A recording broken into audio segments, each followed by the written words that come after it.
Yo, yo, yo, yo. Wisdom Talk Podcast. Episode 18, Part 2. As you can see, the background is different. It's your boy Suo, the camera on gun. Go ahead, cuz. What up, people? Once again, it's your boy Junyanii. Recognize Entertainment LLC. Recognize Merch. I'm here once again, episode, what is this, 18? 18. 18, yeah. Yeah. We're here for another one. We are here. What's up, y'all? It's J Hall. Mi casa es su casa. Oh, yeah. This is my fifth episode? Yeah, something like that. Yeah, about that. At least four, minimum four. Probably and I wanted to fifth. say, come here. This is your fifth episode, technically. And then I'm going to Fifth. introduce the doggo. This is Miss Sage. She's a little blocking husky. There you go, lay down.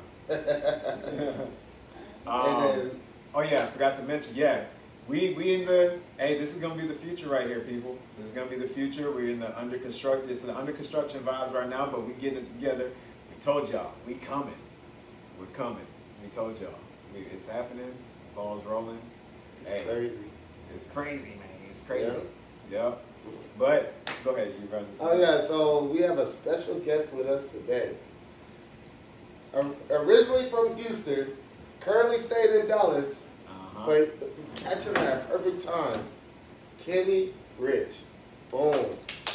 Go ahead and just give him a brief introduction. What's going on, y'all? Happy to be out here.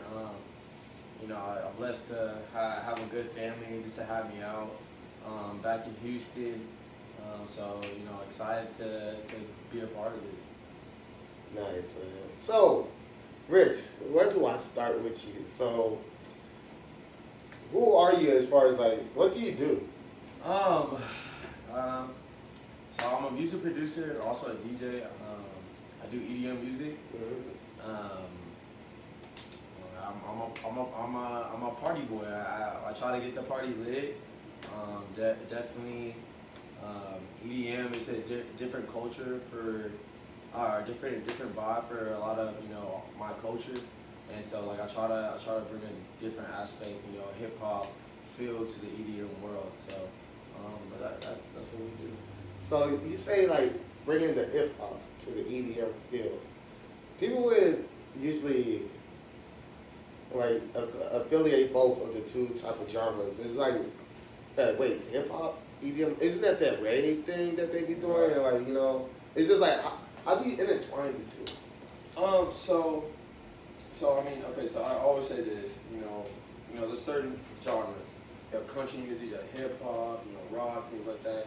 So EDM is like, the main name. Under EDM, there's like subgenres under EDM. So you have, house music, you have dubstep, you have trance, future bass, a lot of different, different kind of vibes under EDM. So I would specify more under the trap EDM side.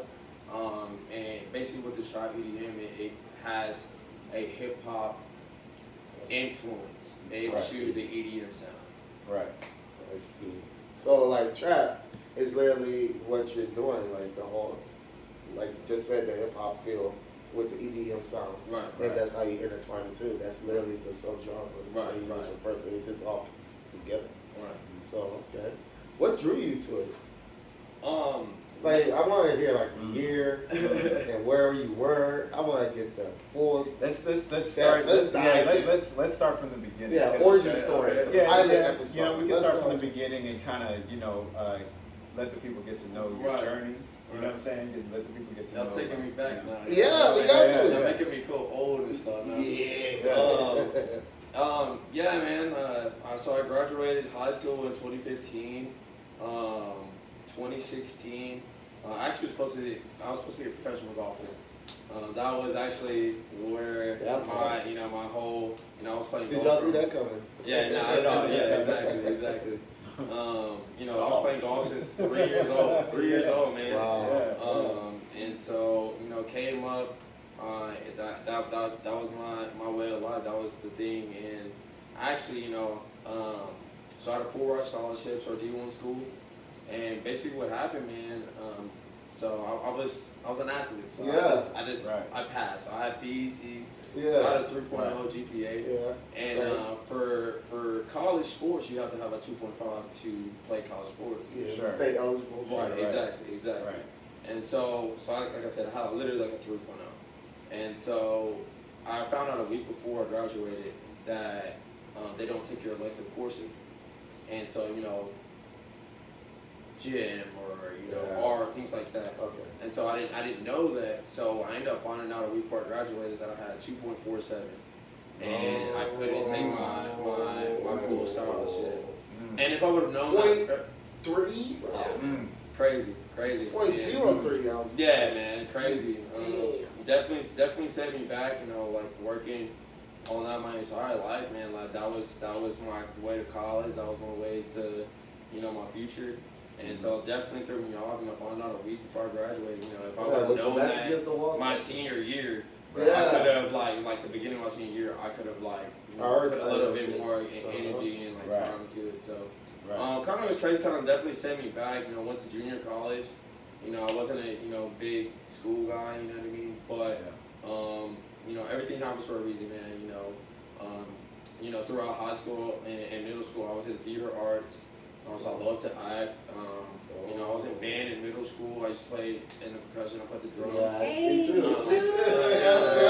Played the drums. Yeah, I played xylophone, man. Yeah, exactly. That's why I could play a little yeah. Exactly. It was dope. I wanted to be like drumline. You know what I mean? I never learned how to read music. I literally was like drumline. I couldn't read music. You couldn't read music? It was like I did like I couldn't read music. I could just follow hear the it. patterns. Yeah. But like when it comes to like reading music, like, also I was just lazy as hell. Yeah, no. I chose not to learn how to read music. Right. I just didn't like, you know, I I could literally hear my teacher and I could figure it out and do it just how I did. So, we got ear for this shit. yeah, exactly. You know, blessed for the good ear. You know, thanks for that. So I was, you know, theater arts. I was a stand leader. So that's basically like not a cheerleader, but it was like you know, it would get the crowd hype. You know, I was in pep rallies. I used to pop lock. I was a dancer, so I was in talent shows and all kind of things. That makes sense. So like out of nowhere, you know, I didn't realize how much I actually loved music. And so from that situation from golf, I actually one of my buddies, I was like, hey man, like let's go to an EDM show.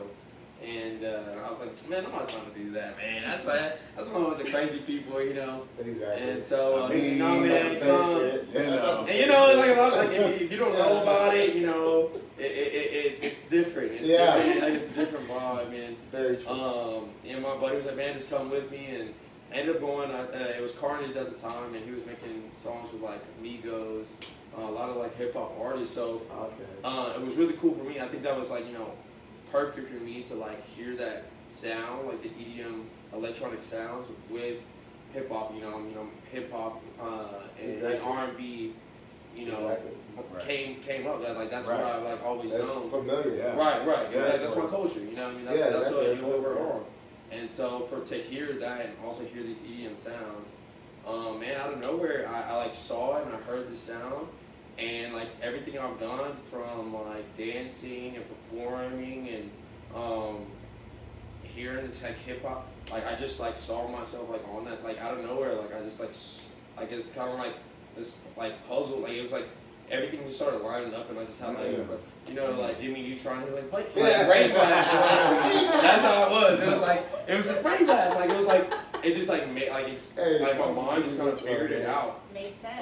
It was kind of crazy, and I don't like I saw it and I believed it and I felt it and like I felt like that was like truly me, like that's who I already am, and I dove straight in, man. Like dove straight in, and you know, people didn't understand it or support it because it was, you know, different unless you really you know get it, and dove straight in and never look back. You know what I mean? Well, listen, you got a full support system over here. No, I know. I love you. Yeah, that's very true. Exactly. For sure. We're like family over here. So let me rewind back a little bit.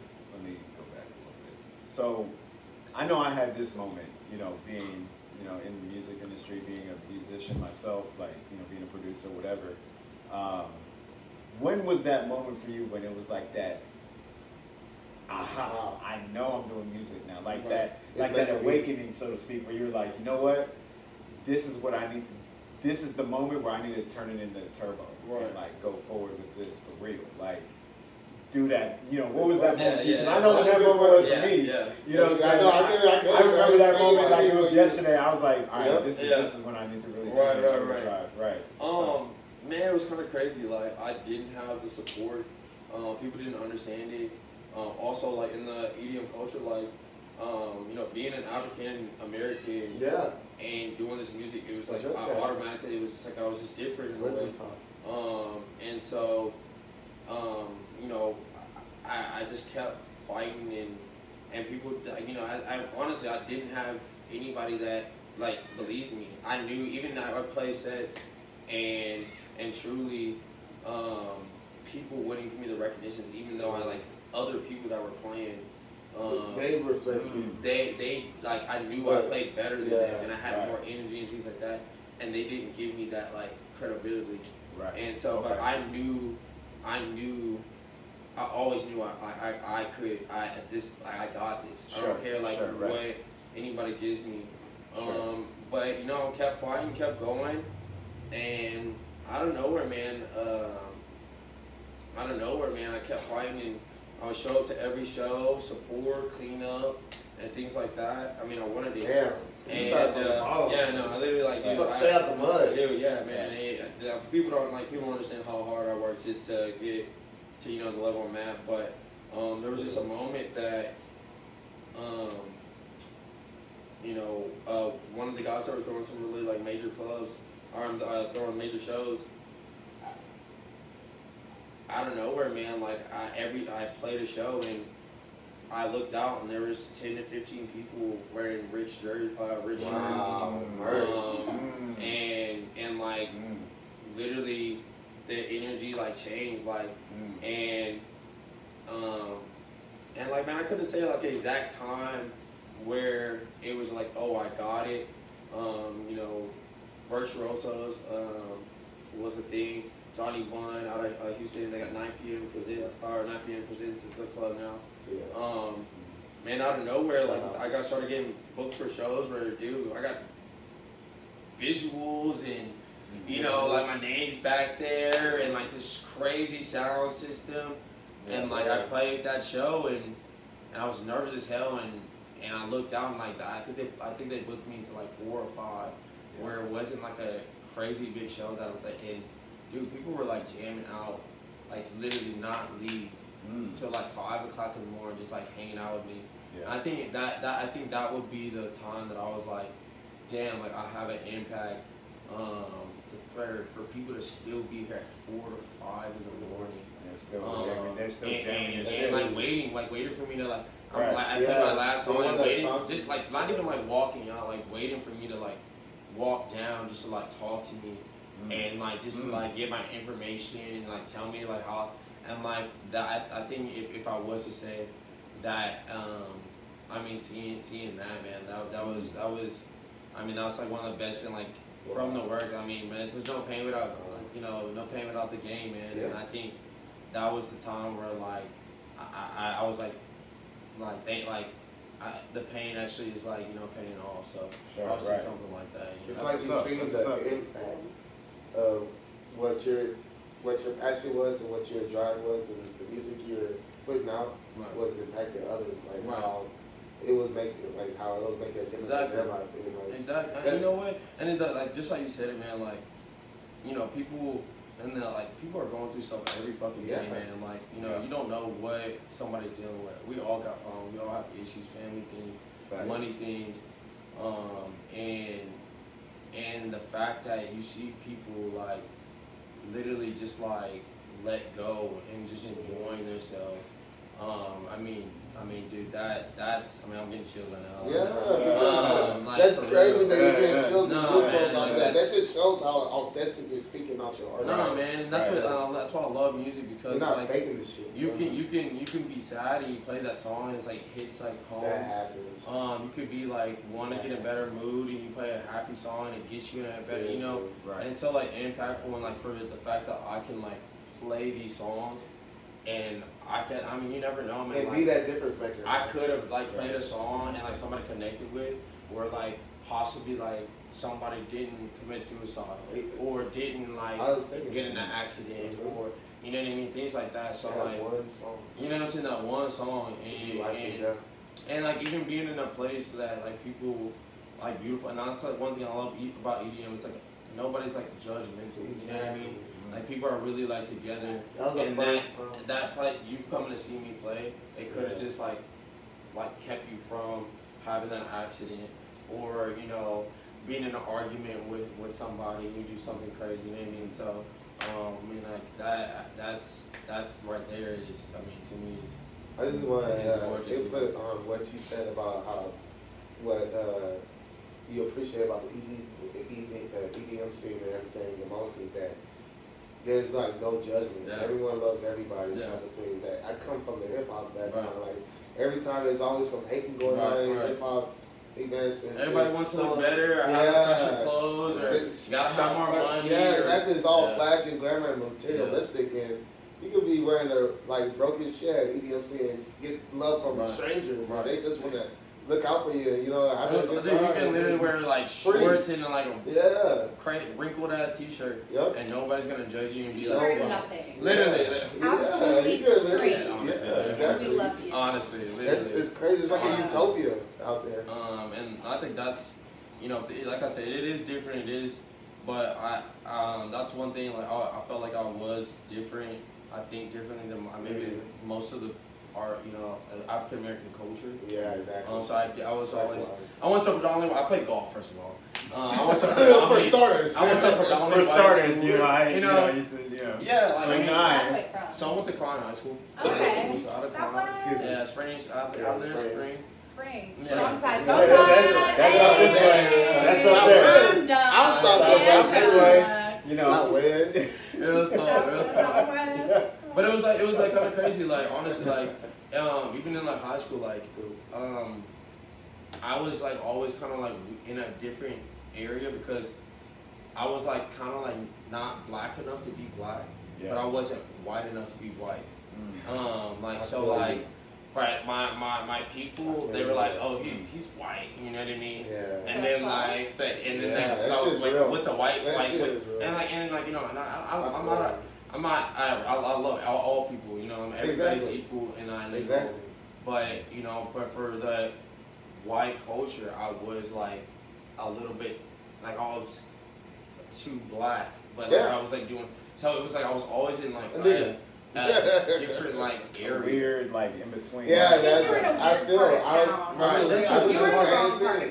I went through the same thing growing up in the hood of Ainley, but you hear how I speak. Right. I don't sound like them.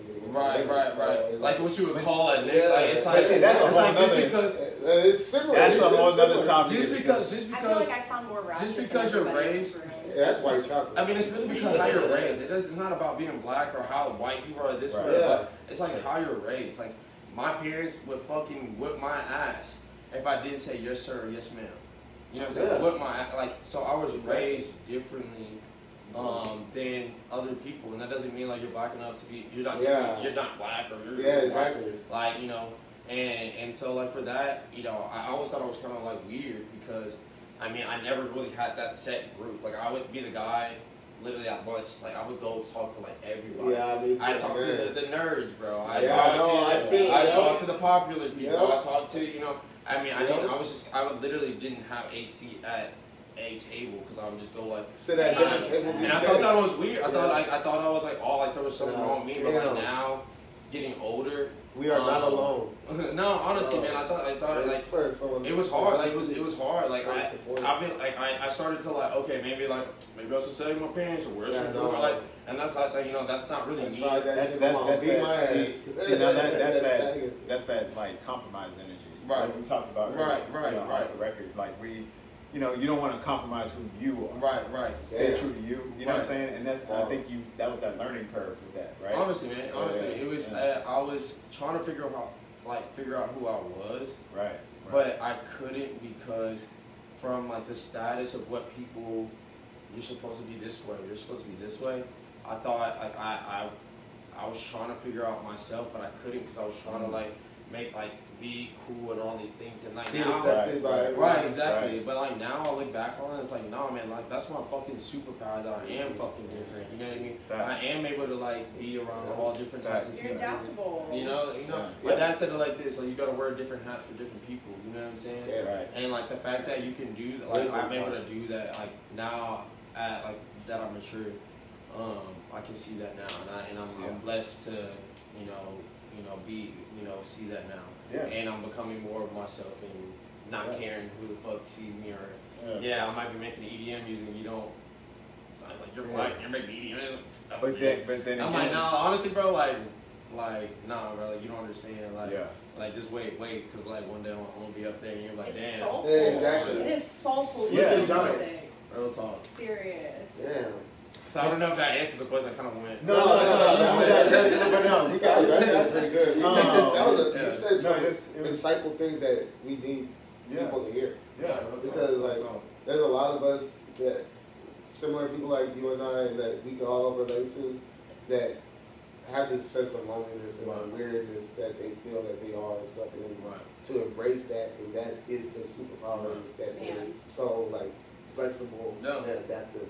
Yeah, exactly. Facts. The first night I met him, man, I was the only person. He was playing the last song of the night, and like I couldn't this boy was jamming. I was the only thing dancing around this place, and like after he shut down the speakers and everything, just like the nicest, most like personable person I've met in a very long time, and I appreciate that about him. No, I mean, that's so crazy. Like, and like, look, you just gave me chills, and like honestly, it was kind of random. Like when I actually did meet you, and like, it wasn't really anybody there. Like it was an after party, and like there might have been a handful of people there, and like you're just sitting there jamming, and like honestly, like I didn't care, like, and that's that's why I love it so much. Like that is my love. Because like I didn't care that there was nobody there, and that one person that was there made my day. Like that's and even if it wasn't anybody there, like I'm able to fully enjoy. I love music, man.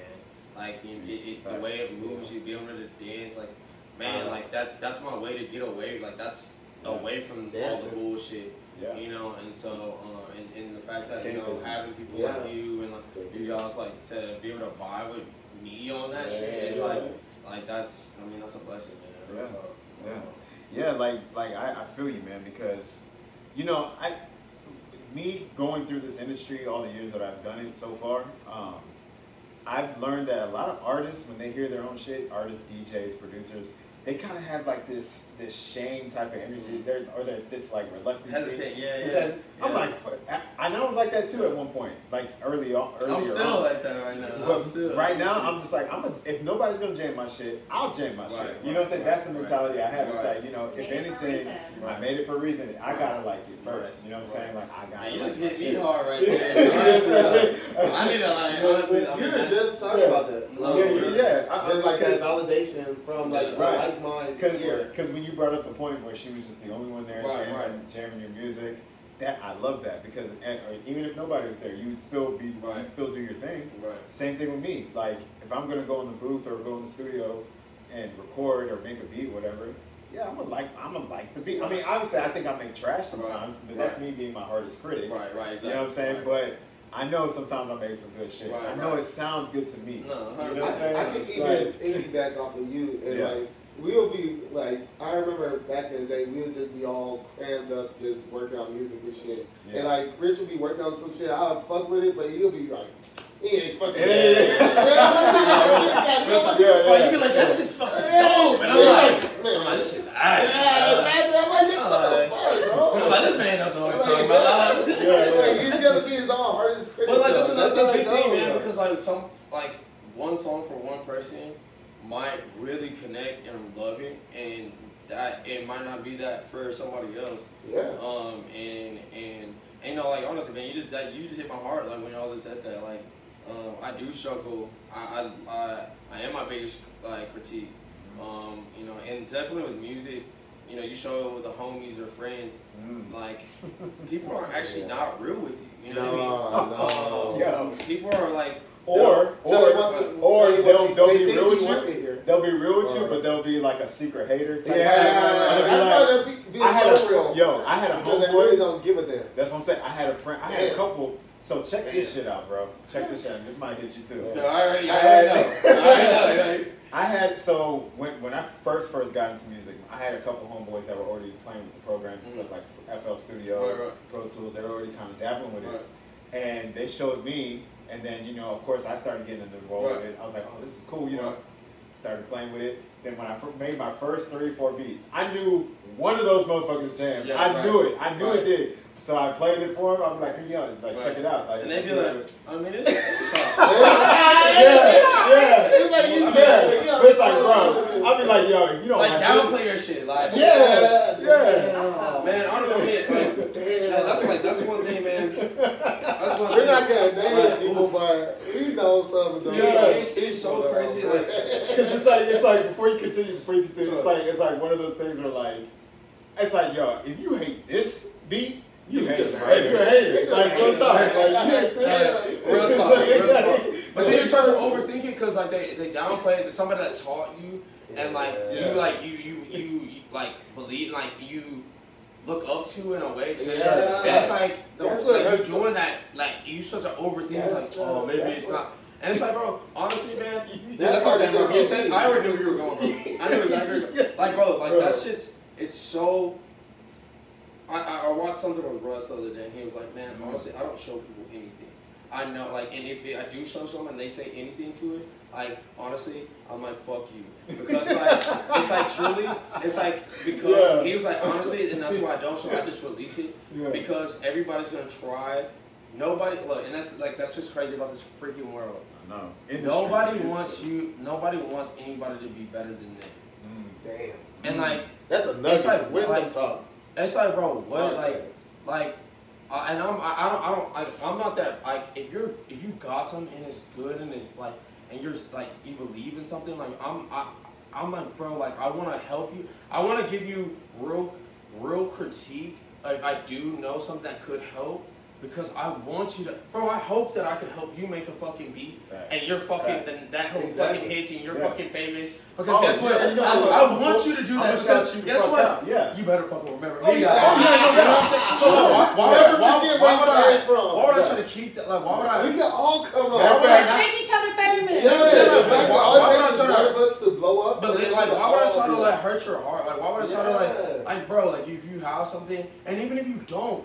I want to make people better. Like I want people to do the same thing for me. Like people, like you treat people how you want to be treated, and it's like, in this music industry, like it's really people think it's like all sugar, like sugar and tea. You know what I'm saying? Like everything's all rainbows and butter. It's like no, bro. Like it's like grind. It's a grind. It's cutthroat. And it's like, bro, like I learned that. Let me give y'all an example, right? So I've done some ghost production in the industry, like for like.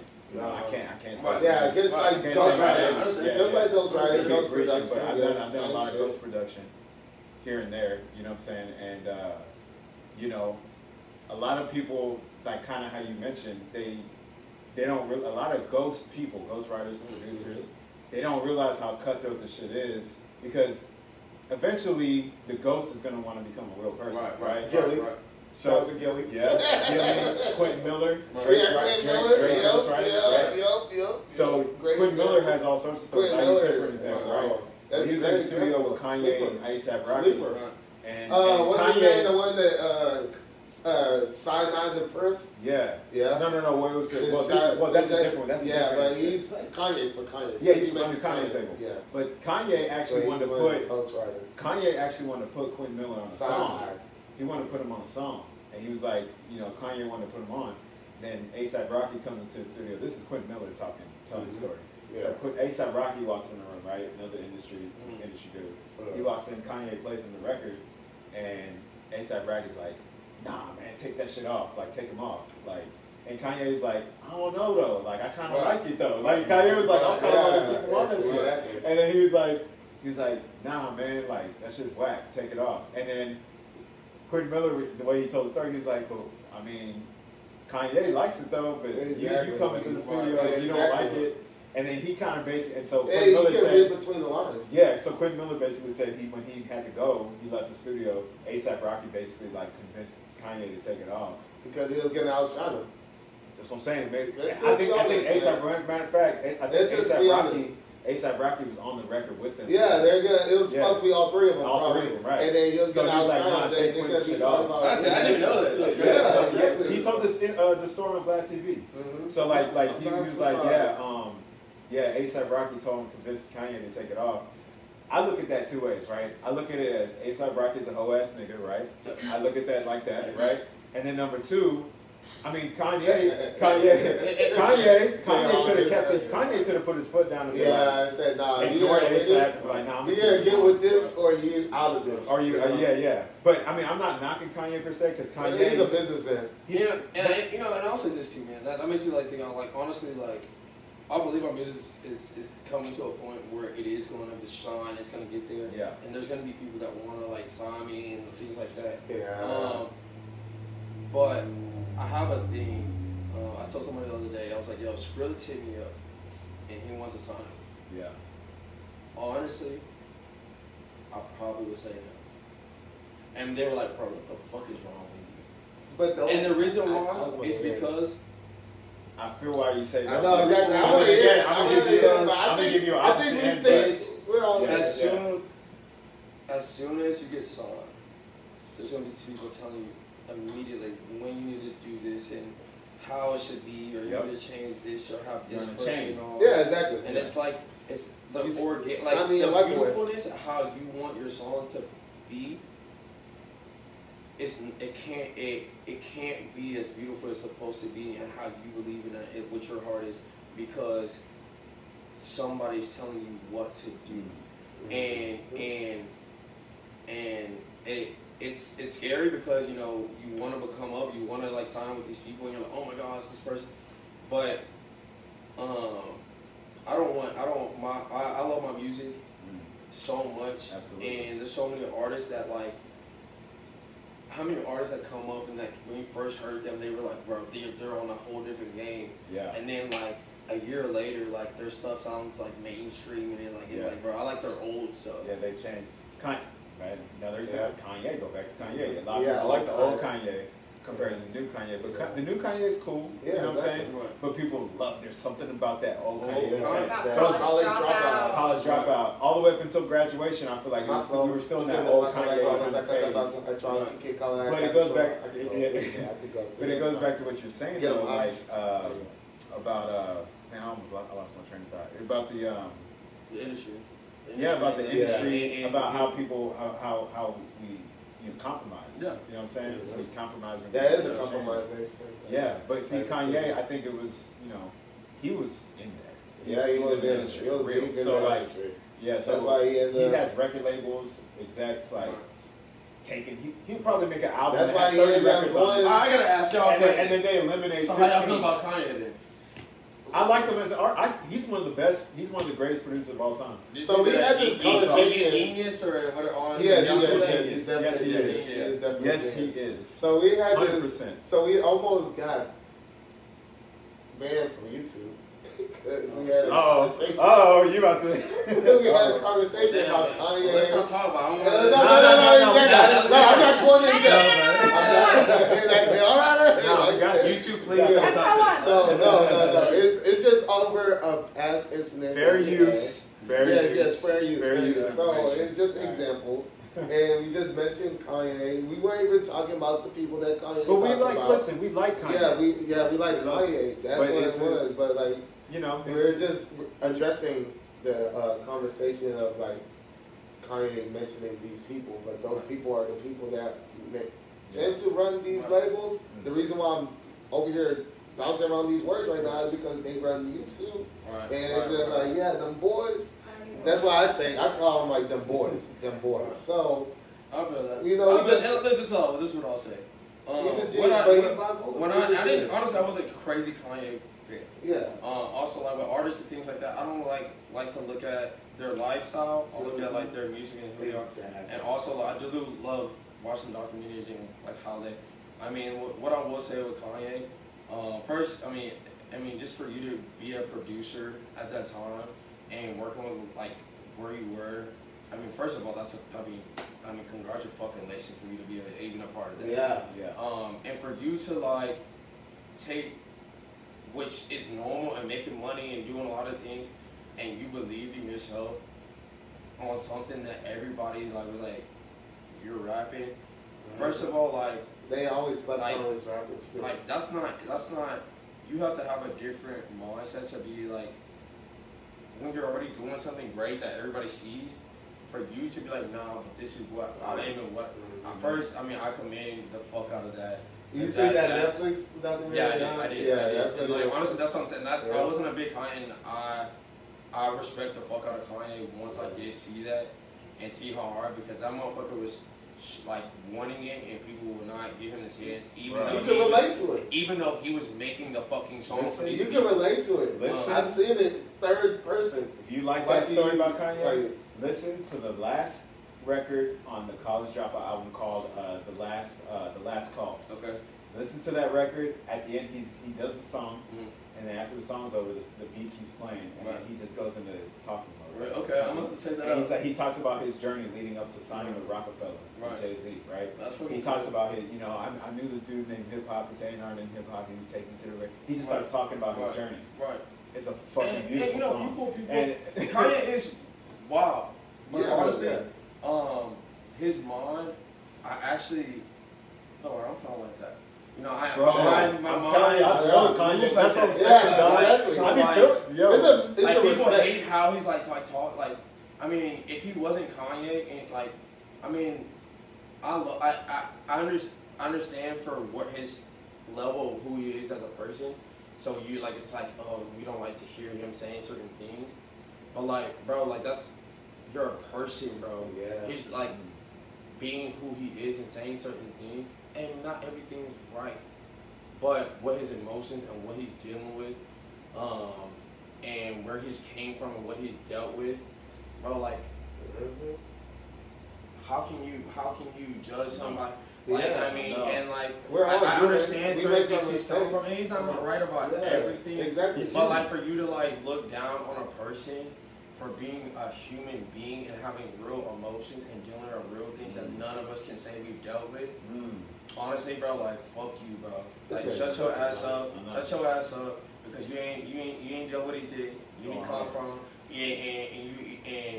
And to me, bro, like, a lot of people might. I mean, I might look bad for that, but I mean, man, like, I struggle with anxiety, and I'm always holding back of like who I am and my like who, my feelings and saying certain things. And that's why I appreciate you guys for having this, because this right here is like therapy for me. Yeah. Oh, and that's it. That's why it's therapy for me. Yeah. So because he's at that level, and guess what, like that, like, bro, that man's dealt with some things. He became something. Facts. He's been shot down, and he became something out of himself. And like, who are you to judge fucking Exactly. anybody, bro? Right. Like, he's not supposed to be where he is. The cards were stacked against him. That's why he wasn't supposed to make it past 25. Jokes on You know what though? And you know what's just good? And about Kanye against too, all the odds.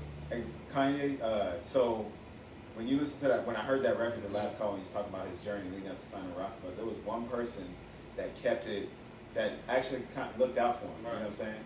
And he's so brazen and brash, and his delivery's harsh, but if you know who Dame Dash is, of course, in the Last Call song, he talks about how Dame Dash would like, he would bring him to Jay-Z and like stuff like that, and like Jay-Z, he would always play records for Jay-Z. Jay-Z wasn't really feeling. Jay-Z wasn't feeling it. But Dame Dash was like, hey, he would pull him aside and be like, he says this in the record, like he talks about it. Yeah. He's like, hey, if you're gonna go sign with Atlantic instead of Universal, then make sure the deal's not whack. Like he would put him on game. So that's why I love. So that's why to this day. Think about that, like when I was looking at the documentary, there was a moment that he walks into the studio with Jay-Z and them. They're working on this song. Yeah. And most people would tell you to like, bro, like, that's Jay-Z in that run, but you don't say shit, bro. You let them work. You don't fucking try to, hey man, let me try to like hop on this, or let me try to this. Cause most people will be like, bro, like you're fucking crazy. Just try to do that with Jay-Z and like where they're at. For that motherfucker to walk in there and not give a damn. And fucking say, hey bro, let me like, and guess what? Jay-Z was like, alright, what's up? Yeah, he was fucking with and puts the goddamn song out, and that whole was a hit, bro. Like, dog, see him in the studio. There's so many people, like I said, bro, people don't want you to be great, and guess what? If you're hungry, bro, you go get that shit. You don't give a, I don't give a fuck, bro. I don't give a fuck when people say, everybody's gonna be like, yeah, you don't do that. You need to respect. Look, bro, if I was in the studio with Drake, bro. If Drake was right here, bro. Drake? We're Drake, bro. I love Drake. But at the same time, Drake, if I was in the studio with Drake and I heard something in my brain that like I heard, like I was like, hey, bro, people be, if I even stumped up, people like, bro, who, like his whole team would get up and start. But look, if you're a real artist and you want it to be, bro, I listen to everything. I want to hear, because I might not hear what you hear, and it might be that one thing. And if it don't work, I don't give a damn. But the fact that motherfucker is able to like to do that, that's fucking dope, bro. Like fuck what everybody says. Like don't let anybody. If you feel something, you believe that it could be, speak that shit up. Because that might be the fucking millionaire idea. That might be the one track that fucking takes the shit to the top. You know what I'm saying? That's all it takes. Man, sorry about going in there. No. You're a special guest, bro. But I'm gonna add to what you just said though. So I've been taking notes as you've been talking. You know what I'm saying? But to piggyback. That's good. Yeah. So, another Kanye story, right? This has to do. You remember that Asian artist Jin, the rapper Jin? Yeah, of course. Freestyle Friday. So so Jin, he has a story about how he did a record with Kanye because Kanye produced a record on his album, and Jin was like, so because Jin missed a lot of opportunity. He was one of those guys that, like you just said, didn't want to speak up when he's in the studio with certain people or like bounce ideas. So he said, man, I missed the opportunity with Kanye, man. Like I went into the studio with Kanye. He was already, when I walked in, he was already like messing with some stuff. I just go in and I sit down, and then Kanye he looks at me. He's like, "Hey man, I got a beat for you, man." Like he played it, and he's like, "You got it, what you trying to do?" Yeah. And then Jin goes. My response was, Jin was like, "Yeah, cool, man." Go ahead. He didn't want to say nothing. He was just like kind of like a mute, because he was starstruck. He was Kanye. He didn't want to cross his boundaries. He didn't want to cross his boundaries. Yeah, he didn't want to like throw off his boundaries. Exactly. So it goes back to what you said. What you got going on, man. Right. Jin feels like he missed an opportunity because he didn't speak up or he didn't say shit. And that's the thing with music, man. That's the biggest thing with like. And that's, I'm dealing with this, and I'm working on it every day to be better. And bro, be calm. Like, fuck how anybody else feels. If you do something wrong, bro, or you say something that people don't like, fuck them, bro. Yes. Like, if that's what everyone's trying to go into music. Because the realest people. There's so many fake ass, like everybody's fucking fake out here. So the realest people are gonna appreciate and love and like that's a motherfucker I want to chill with. If you can speak on some real shit, I don't know, like if I fucking like do something stupid, like over here, if I said some dumb shit on here, and you was like, hey bro, like you shouldn't say these things. But it ain't like that. It's an example. If you told me and I appreciate you for noticing things that actually that I shouldn't do to like be better. You know what I'm saying? Like that's like critiquing. It's not to hurt anybody. It's to actually help you and like how like that. If you can't take that shit, like, and you want to be like, nah, bro, he's been. But I will also admit that at first, when you first hear that constructive criticism, you're gonna be triggered to be like feel a type of way towards them being brutally honest, and direct. But at the same time, like you said, those realest people are gonna take all that aside and see.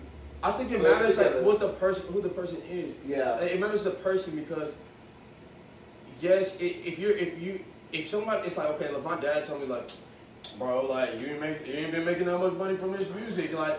Bro, yes, I might want to be mad, like, bro, come on, bro, I'm out here. But if I look at like real fucking facts, he's 100% fucking right. Exactly. You know what I'm saying? So if you want to like be mad about it, nigga, that's your I'm sorry, but I'm saying. Yeah, but, no. But that's shit. Fuck this that's shit. your Bullshit. problem, bro. If you can't analyze yourself, and see that there's like that's something that I could change or be better, bro. Like there's no pain without gain, bro. Yeah, it hurts to hear something that you like, but if it's actual to help you, bro, you can't take that shit. Then then you're always gonna stay here, bro. That's like going to the gym and be like, okay, yeah, I'm always gonna hit these 10-pound dumbbells. Oh yeah, bro, guess what? You can do that shit all motherfucking day. But you ain't gonna get a motherfucking bigger. But you hit that fucking 20-pound, that shit hurt, bro. It don't feel good, bro. But then when you put that shit down and a week later, you're like, I'm happy. Go to that fucking page. It don't feel good. My mom used to say this shit, hit dog holler the loudest. So like if you do something wrong or if you like if you trip out and like you want to be like it's not like that, that means like that's something that hit you, but you're trying to hide from it because you're trying to hold your nah, bro. I'm not like, bro. I think that's a problem with a lot of people. Everybody's like has an ego. Everybody wants to like and I understand that, but bro, I'm about growth, bro. I'm about growth, bro. Everybody wants to stay stagnant, and that's why like the problem with this fucking world. Everybody wants to hold their fucking ego. Fuck, I don't give a fuck who I am. I ain't shit. I don't. And people might think I'm something. I ain't shit, bro. I ain't a damn thing, bro. Anybody, I don't give a fuck if you're a homeless man. If he tells me some fucking, I'm gonna listen. And he's like, hey, bro, like, you need to get your shit together. I'm not gonna be like, hey, you're homeless, bro. I've done it. I'm like, bro, you know what? You're talking some real shit, and like, bro, I want growth, bro, and like I think that's what's wrong. The music industry, I think, is wrong with people, the families, bro. And I mean that's like another like conversation. Even families, bro. Like a lot of problems with relationships is the fact that everybody's trying to hold what they feel. They don't want anybody else to like win. It's like, bro, like it's not about winning, bro. It's about like understanding, communicating. And if you really believe and love somebody and really want to help somebody, and you can't take constructive criticism, then bro, you can't grow. And if you're not about to grow, I don't need to fuck with you, bro. You know what I'm saying? Like, even when you bring up the relationships part, I'm always talking about dating shit. It's like, why are you at war with your spouse, with your significant other? If they're telling you something and they're with you, why would they have it out for you? And why would you put that into your mind to think that they're against you? Like, I mean, everybody lives off of emotions. Everybody lives off of their emotions. So like when it hurts and like you're like, why are you being like that? Like you want to like automatically get defensive instead of actually listening to what they're talking about and saying like, oh, damn, that fucking hurt. Yeah, goddamn it, fuck you. But you're right about and like I said, like bro, it's about if you ain't about that growth, bro. Like I think like bro, people need to grow. And I love people, but I hate people at the same time. But it's like I've said that so many times. It's like, bro, like I honestly feel like in relationships, honestly, I don't get why I don't get why people get there's so much divorce or like people people can't like. I don't get it, but I do get it. The thing is everybody's trying to hold their ego and they're not willing to actually try to understand the other person when they feel something. Because look, it's like a relationship's supposed to be like playing catch. If they throw something at you, you catch it, you receive it, and then you throw it back. If you can't catch and receive what somebody is saying, you gotta put yourself aside first. And understand, and that's hard. It's hard when you feel some type of way. Because you're shifting ego. Right, exactly. Yeah. But that's something like big that I'm working on every day is before, like if I say something, I want somebody to, it's like I have a thing with my mom. Me and my mom's relationship was like really bad. And like, but like now, like I'm the one, like out of my family that I have the best relationship with my mom because everybody thought she was like she just overthinks things. And like I used to be like, oh, but it's not like that. It's not like that. As soon as she says something, but I realized like, bro, just shut up and listen to her. And like I would listen. It might take a little while to get there, and it sucks. Wait you know what I'm saying? It sucks to hold on, but you know what? The more you wait, And then when she finishes, and then this is the biggest thing, you say, I understand that. You're right. I get that. Just that right there, I just got chilled. Just that right there, dude, that somebody, they're like, wow, that just for that person who said, they're like, you appreciate somebody for understanding, or just, even if you really don't, and just giving them, you know what, I get that. You can changes everything. Yeah, you can do it as like an experiment, even if it's like hard for you. If it's so hard for you to do really that. Just be like, you know what? I'm gonna experiment. Just think to yourself, I'm gonna experiment. I'm gonna agree with her. Yeah. Right. Right. Mom, you know what? You're right. All the arguments. Right. Yeah. Even if Exactly. you don't want All to the agree, just be like, I understand.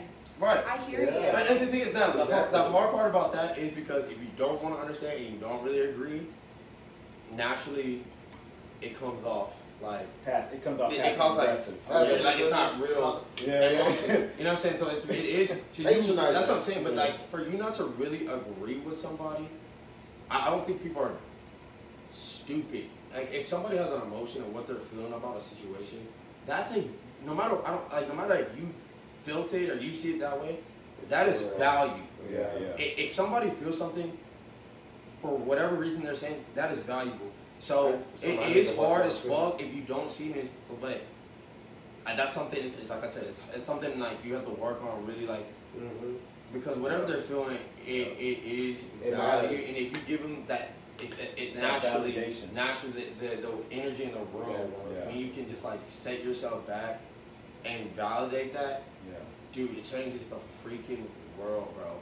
I mean, it changes like, man, like, you know, relationships. But see, what you're doing right now, you're explaining how to lower ego, because that's you're fighting ego right there. Right. You're literally boxing your ego, being like, hey, I'm gonna fuck you up. Right. And you make me go against me agreeing or me actually naturally wanting to be one with what she told me that, you know, or what he told me if it's a dad. You know what I'm saying? Like I said, bro, if you want something to work out, it'll work out. Now, one person don't want it to work out, it's not gonna. But if two people, I've seen this like. I've seen a lot of bad relationships. all that. I've seen a lot of bad relationships, but I've seen some like actual love. Yeah. I've seen like, and like when you see actual love, bro, it's the most like beautiful fucking thing. And like, bro, like when you see it, like one of my boy C4 Corey Taylor. Yeah, I know, right? Him and his wife, man. Dude, I had been working like throwing shows with this man. I have really been cool with him maybe a year, bro. And he made me his best man in his way. I was like, what the fuck? I was like, man. And like when I say I went to this wedding, and I had never seen like, I've seen like I love my parents, but like they like argue, like they would kind of like they never actually like work things out. When I say like I saw these people and I saw true love, and true love, it's not about like just it's not just, it's the fact that you can fucking put yourself down, your ego down, to understand that person, and no matter what they like, that shit's fucking beautiful, bro. And it's hard and it takes work, but if you can like, if you love somebody enough, bro, you'll fucking work on yourself for that person what they need at that time. And if that shit, if people can do that, bro, ain't nothing can stop that shit. You know what I'm saying? Completely agree. This man could and he could be the and I also say this. No, man. And I'm gonna add. Bro, this boy rich. I'm gonna add. No. And I'm gonna add. Let me add to what you said too. Like, just the buffer love, the energy of love, right? That's rooted in a high frequency. It's a high vibration. Ego is low. That's low vibration. So, you know, the lower you are, lowness, negative is low, minus, right? Negative, minus, low, ego, right? Love is plus, it's unity, it's together, it's add. It's not subtract, you know what I'm saying? It's add, it's up, it's high frequency, right? Exactly. So, again, love is powerful, man. It's high. It's a high frequency. It's a high vibration. When I tell people all the time, like, you know, I have friends that come around and like, man, like, this person did this to me, and I told him this, and I went off on her, and like, and I'm like, and even though 100% right how you react and you're right what you're saying, I like try to like challenge people and be like, hey, look, okay, let's just say somebody fucking crossed, like, you know, got in your lane and fucking was out of nowhere, they put their, and you're like, what the fuck you, right?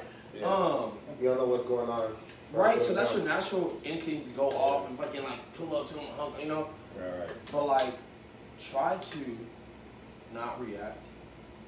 And like, you know, whatever religion or like energy, whatever you believe in, like, let's say like, what would Jesus do?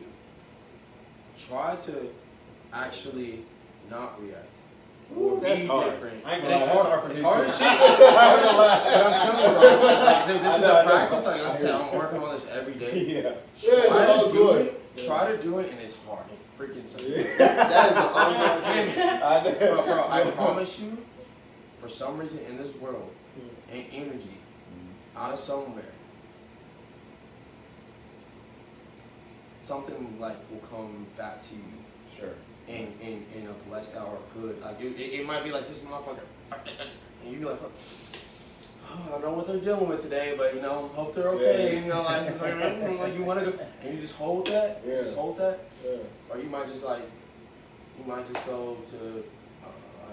go to Sonic and somebody pay for you.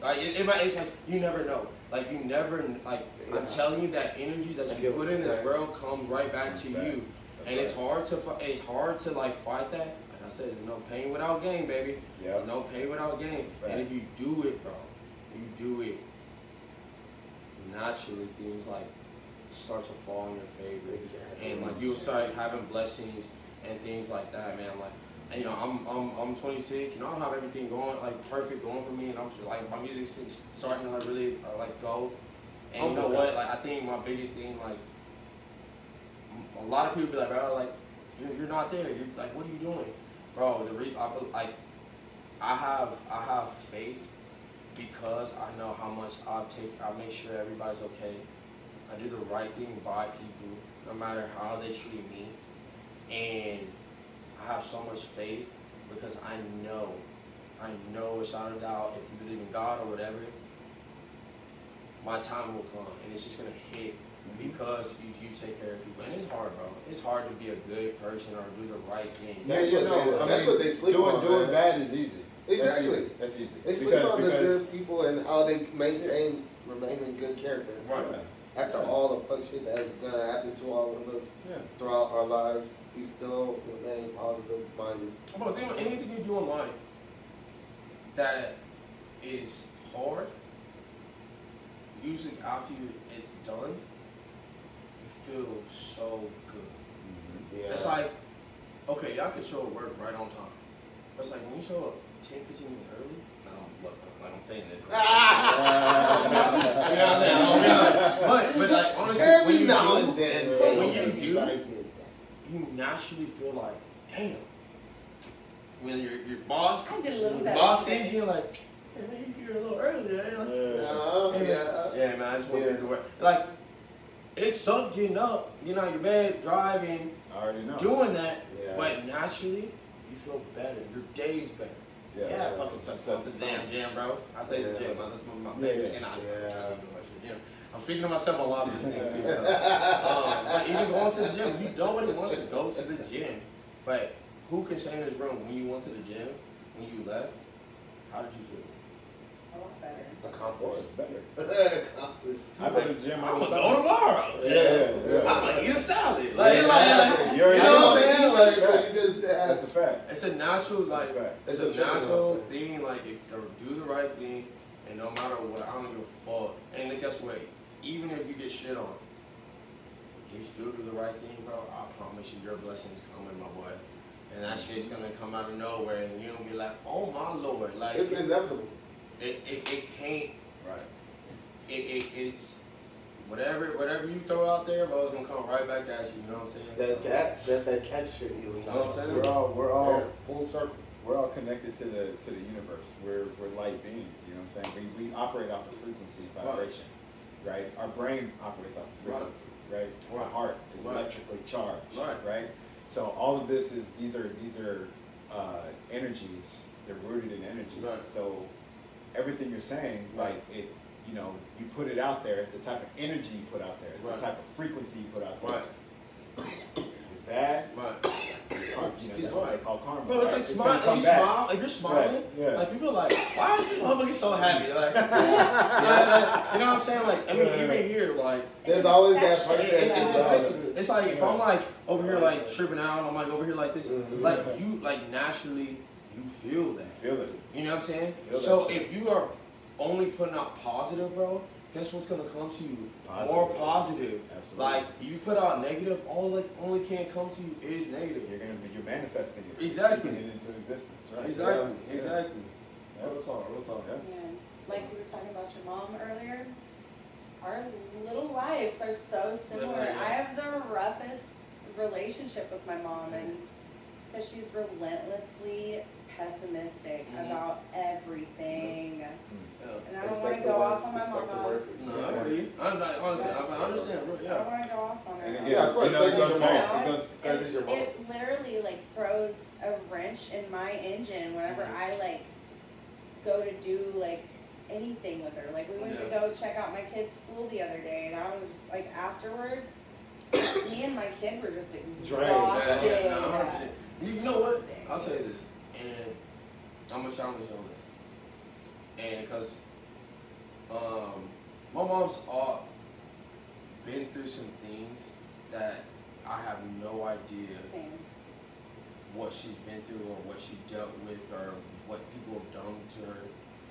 And a lot of the you know, our parents, they weren't able to actually look at their feelings and acknowledge them and learn how to fix them, and you know, they don't, like, it was just like you just dealt with it. Like you just especially like our African moms. You know what I'm saying? You know what I'm saying? And women in general, like women weren't able to speak up or to express their feelings. You just took things. And like, especially the old, like you're older, like you don't, like, we don't understand, and that's why I feel like a lot of divorce and things, because like women are speaking out, and like it's different. The older generation, they just, it's like the woman wants to be under the man and things like that. But we don't understand what, I have no idea what my mom's been through as a woman, and how men have treated her, or what maybe my dad's been, or because my dad was the breadwinner, and just I have no idea. And yes, it freaking sucks because I'm like, Mom, you're tripping. Like it's not even that. It's not even like that. You're overthinking it. But it's really not that situation. Like that's some shit that's like deep, so far down, that started like 50 years ago. And I'm 20, like that. I'm like that she never was able to like actually work on and see. Right. And the more you just let it. Like I literally, like, I'm telling you, like I've been on the phone with my mom sometimes. I love my mom, and like bro, she's intelligent. Like she really like has she's a beautiful person. But like I could tell in certain situations, I think it's like it's not that big.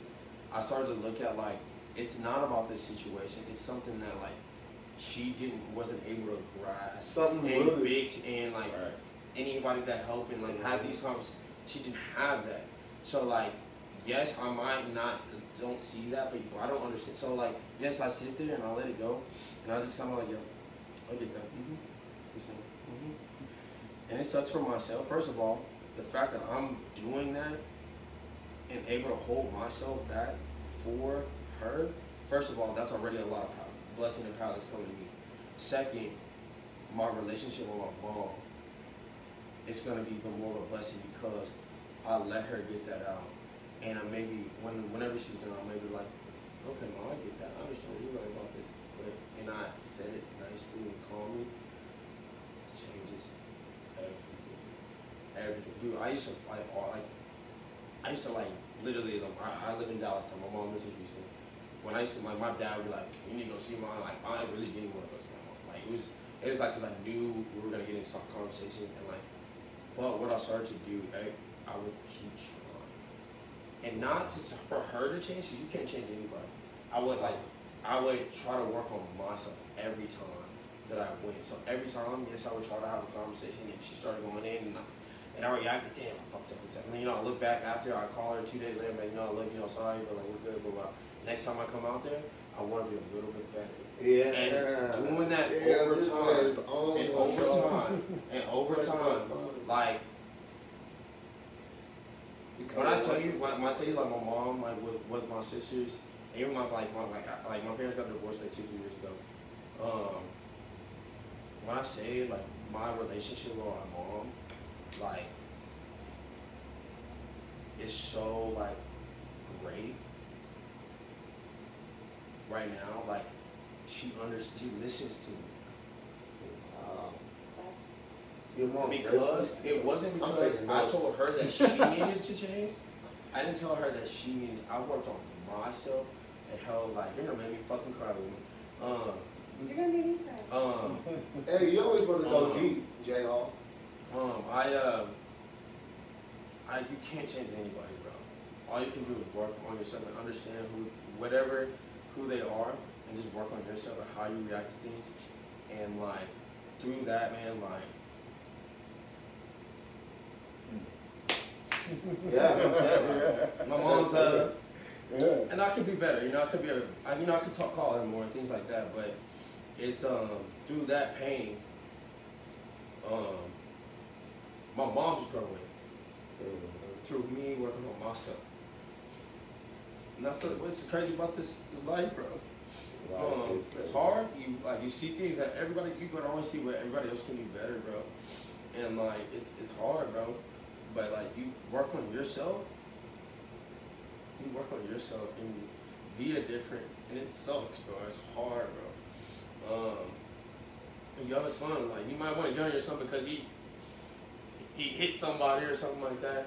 But like, you want to go off on him, but like, how you approach it and how you do it, like, it changes everything. You know what I'm saying? So through your relationship with anybody, boyfriend, girlfriend, wife, husband, mother, father, like, you can't change nobody.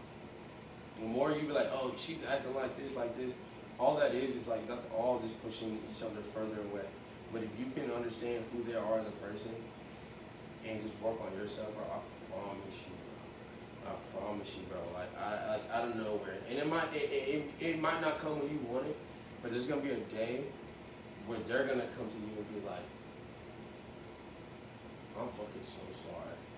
I've been with you. Out of nowhere, like, because of you working on because you love, no matter what, you love your mom, you love your family, you love your boyfriend or girl, you love them, and if you're able to, that's real fucking love. If you're able to fucking put yourself down, you're able to work on yourself because you love them and you want to like continue to have that relationship, dog, like that shit right there, boy, is something else. You know what I'm saying? So that's something I give you, honestly. Damn. Sorry. This man just like, you're helping me out. Yeah. Because like my own personal issue is that I can be emotionless. And then like, I'll listen to you, but then I'll give you a cold ass response. And instead of like empathizing with I have that. I tend to do that. I just give you that logical answer. I'm like, oh, you give me a problem? I'm gonna solve that and give you the solution. This is what you should do. So one plus one equals 2. Yeah, if you don't get that shit, I don't even talk to you. But I should feel you on behalf of your it. process of getting that 1 + 1 = 2. I should feel you on that process of it. And that's where I need to work on that. And then like, your patience is literally what I need to work on. Just hear them out, let them know that I understand where they're coming from, and then I can input wherever I want to input. But like, at least be receptive on what they're pouring out to you. Right. You know, have that empathy factor. You like work on it, you just try, and you're not gonna be perfect at it. It's not gonna work, but just like every day, just try to be like try. Yeah, exactly. Right. It's a day by day. And you'll look back in a year or two, and like, people like, you're so, bro, like you told me earlier, like, bro, like, your mind is different, bro. I said, it's because I'm not trying to change anybody else. I always say like how other people treat me, but I can't change nobody. Yeah. All I can do is work on myself. And naturally, after 2 years of not being around you, Yeah. I mean, people like talk to me. They're like, what happened? What have you been doing? Like, they look at me like I'm just like some like I'm hearing them and it's like what I'm like this is not the rich. I'm doing the same thing, but like I just noticed I can't change nobody else or nobody like the world. Or I can't change, and you know what? You can't change nobody. You can change people, and you can change the world. But the only way you can change it is by you work on yourself. Facts. Leading by example. Yeah. A lot of this change has probably happened because you've been in Dallas, away from like all of your friends, dealing with That's true. personal Yeah. stuff, and Very like true. you spend a lot of time working on yourself in times like that. And Yeah, that's you beautiful gotta thing. take yourself out of your norm, and like I push to everybody like to move out away from the city. I mean, even if it's an hour or two, like get away from your norm. Like even when I moved, when I do see my mom, dude, it's like, hey mom, like it's like it's so like it's like you know like it's like Access yo, makes her right? You know what I'm saying? Yeah. And so like, and even when I do see her, it's like why would I want to go and like if she's telling me about her emotion, why would I want to go and argue with her? So when I leave, like, yeah, I saw my mom for a couple of days, and like, so now I'm able, like, that's honest, I didn't think about that way, but Yeah, that's like, another perspective. get yourself, sometimes you gotta kind of cut everybody off, That's another perspective. and You gotta cherish those times with that person more wherever you are around because it's not as accessible. exactly, and when you do get together, it's like, first of all, you're like, I don't want to start an argument, I don't want to be like this, I'm gonna change you're gonna naturally change yourself because I don't want them to leave and be like that. Like I said, like bro, love is like the most beautiful thing and the fucking most demonic thing as well. Your heart, like it's scary. That shit, I don't like. Wisdom time. Bro, if I could take fucking my heart out, like bro, like I mean shit, I fucking throw that motherfucker away. Like real talking, like because it's the most beautiful thing, but it's like most like. And why do you say demonic though? And when I say demonic, because love, when you love somebody harder,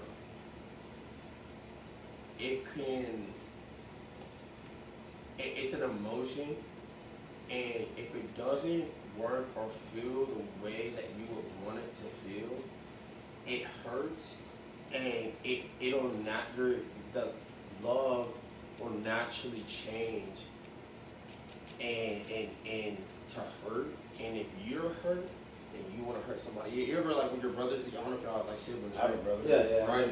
Like them motherfuckers, bro, if they want to piss you off, they'll do one little motherfucking thing and they just know how to just and get you, bro, because y'all love each other so much that the littlest thing, like there was a time, and like, you know, I love my mom.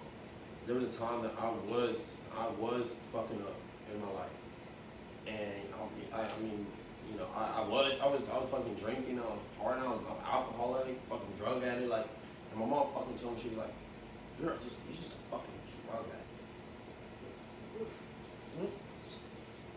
Bruh. First, now I can look at myself. I was. But the love in her was upset with me. And she just said that because she was hurt because of how I was. And she let me know some real shit, but it hurt my heart. Yeah, I was like, my mom told me that. And I was like, what the fuck? I was like, you know what? Fuck you. Told my mom that shit. Because love is so powerful. That shit, like, if it don't, when you love somebody, you'll let them know, you'll say things, you'll do things, and maybe be too much. But if it don't feel right, that shit will take, like, I mean, look, you look at, like, you know, I'm a Christian. You look at God and the devil, bro. Okay? God and the devil.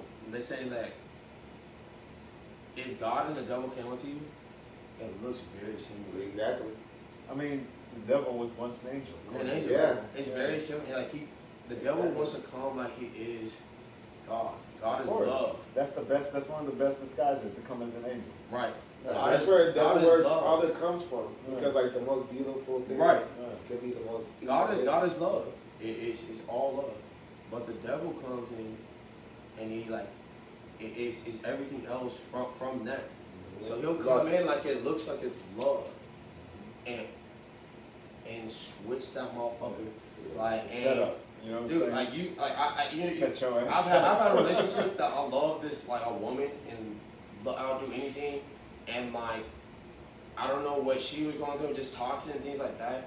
And I love them and they do something done things to me and like I've done I literally would say the most evil things, like throw things, you know, just like wanna fucking hit her, you know, like one, you know, I'm never like hit a woman, but I'm saying like your mind naturally will go to that, like, and that's why your heart love is scary as fuck, and that's why you have to practice every day, no matter what feeling you think that like hurts you, you have to like hold that motherfucker back, because if you let that other side come in, you let, bro, like you can ruin a friendship, you can lose your relationship, you can lose your life.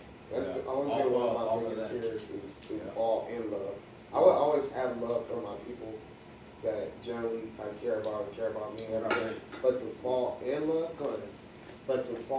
love, I know the danger of falling in love is that vulnerability, and it's just like you leave being rational and logical. That shit is gone whenever you are hurt and love. That's when you go to that darkest place. That's where a lot of the prisoners become killers, when they're in love and they do that thing to go over the top. And I also say this too, like I feel like the heart can be wrong sometimes. You know what I'm saying? That's why you have a brain. To counter, to give you a second opinion. I mean, emotions sometimes. You have logic, you have emotion. You have logic, emotion. Logic can be wrong too. And ego. You know what I'm saying? And that's where ego comes from, man. Full circle. So you have to gauge, you have to be able to balance and figure out who has the best answer, right? That's what they say, heart, mind, and soul. That's where the soul comes in, right? The soul is the decision maker, right? The soul is the decision maker, the spirit, right? That's the decision maker who's going to decide. The spirit decides, okay, is the brain right? Like or is the heart mediator. Right? The mediator, right? So that's where that comes in, right? So that's why I feel like when everybody, a lot of old sayings in modern human being era, they say follow your heart. But sometimes if I follow my heart, I might go to a trap. What you mean you follow my heart? I need to think about it. Let me think. Maybe I should follow the heart. But let me think about it for a second. You have to practice that. You have to have it. It has to be evenly. Man, like I said, like I'm working on myself every day to like balance those things. My mind. Your mind is usually right about facts. They act like this. It makes sense for me to say this. But also, you have to look at your heart, because you have to look at, because you love them, maybe I shouldn't say that. Exactly. So it's like, you have to balance those things. Yep. And like bro, honestly, let me be honest with y'all. Life is goddamn hard, It's bro. fucking hard. Like, bro, life is hard. It's freaking sucks. I believe that's if you're able to balance those things right and work on yourself, man. Like, that word balance. Here we go. We're coming back full circle. And if you catch that, like, there's certain people you might meet, and it's like there's just like nothing that could like take that person away from yourself, and they're always just like, that's somebody that's like worked on their mind, worked on the heart, or worked on their soul. Absolutely. And they like figured it out. And the only way you can become what you want is hard work. You know what I mean? Like I always say the gym, bro, because if you want to look a certain way, you gotta like work it out. And people want to get they want to get stuck on how their heart feels, or stuck on how their mind feels, and you can't receive everything that this world just wants to give you if you're stuck on one. You know, and love is, like I said, it's most like it's the ugliest thing, but love is the most fucking beautiful thing. Like I promise you, you work on that, and even if you don't, and you die today, bro, and you fucking go to heaven, I promise you, like, you don't look back. Like we're like, we are all die right now, right? And you will look back on the friendships. You will look back on your family, your mom, dad, sister, brother, even your old relationships, and you will look back and be like, damn, that shit's like, you would really like be like, I love all them motherfuckers. And I love all them motherfuckers. And I can't do, and if you like, if you was in heaven, bro, and you look back and like you couldn't, in your last conversation with your spouse or your child, or it's like you ain't shit, whether but you would want to go, you would want to fucking go, like you couldn't. That means you couldn't, bro. That closure. And that's why you have to work every day, because no matter what somebody says or how they treat you or whatever, bro, you love them. And if you love somebody, bro, you treat them right, and you take care of your people, and because I promise you, when you go, because everybody, like I think about that all the time, like, man, like when I leave this earth, like did I hurt somebody or did I do something? Like, bro, like my ex, bro, like did some dumb shit. Like if anybody would say like I should hate her, like I should hate her, I should never, bro, like I don't hate her at all.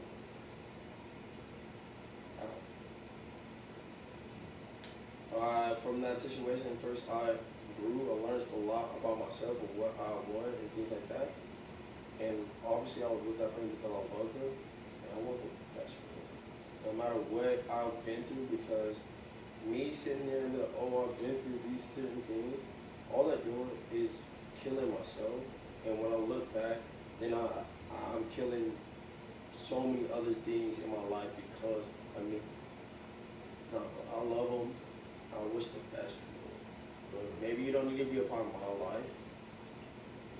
And I promise you, bro, like when you go to heaven, you're not gonna look back and go, oh no, like I'm like you're gonna be like, oh, like I should have, no, like my ex, like she was young, like young girl, like she's an amazing girl, amazing woman. I know she's never been through anything in her life. She was young.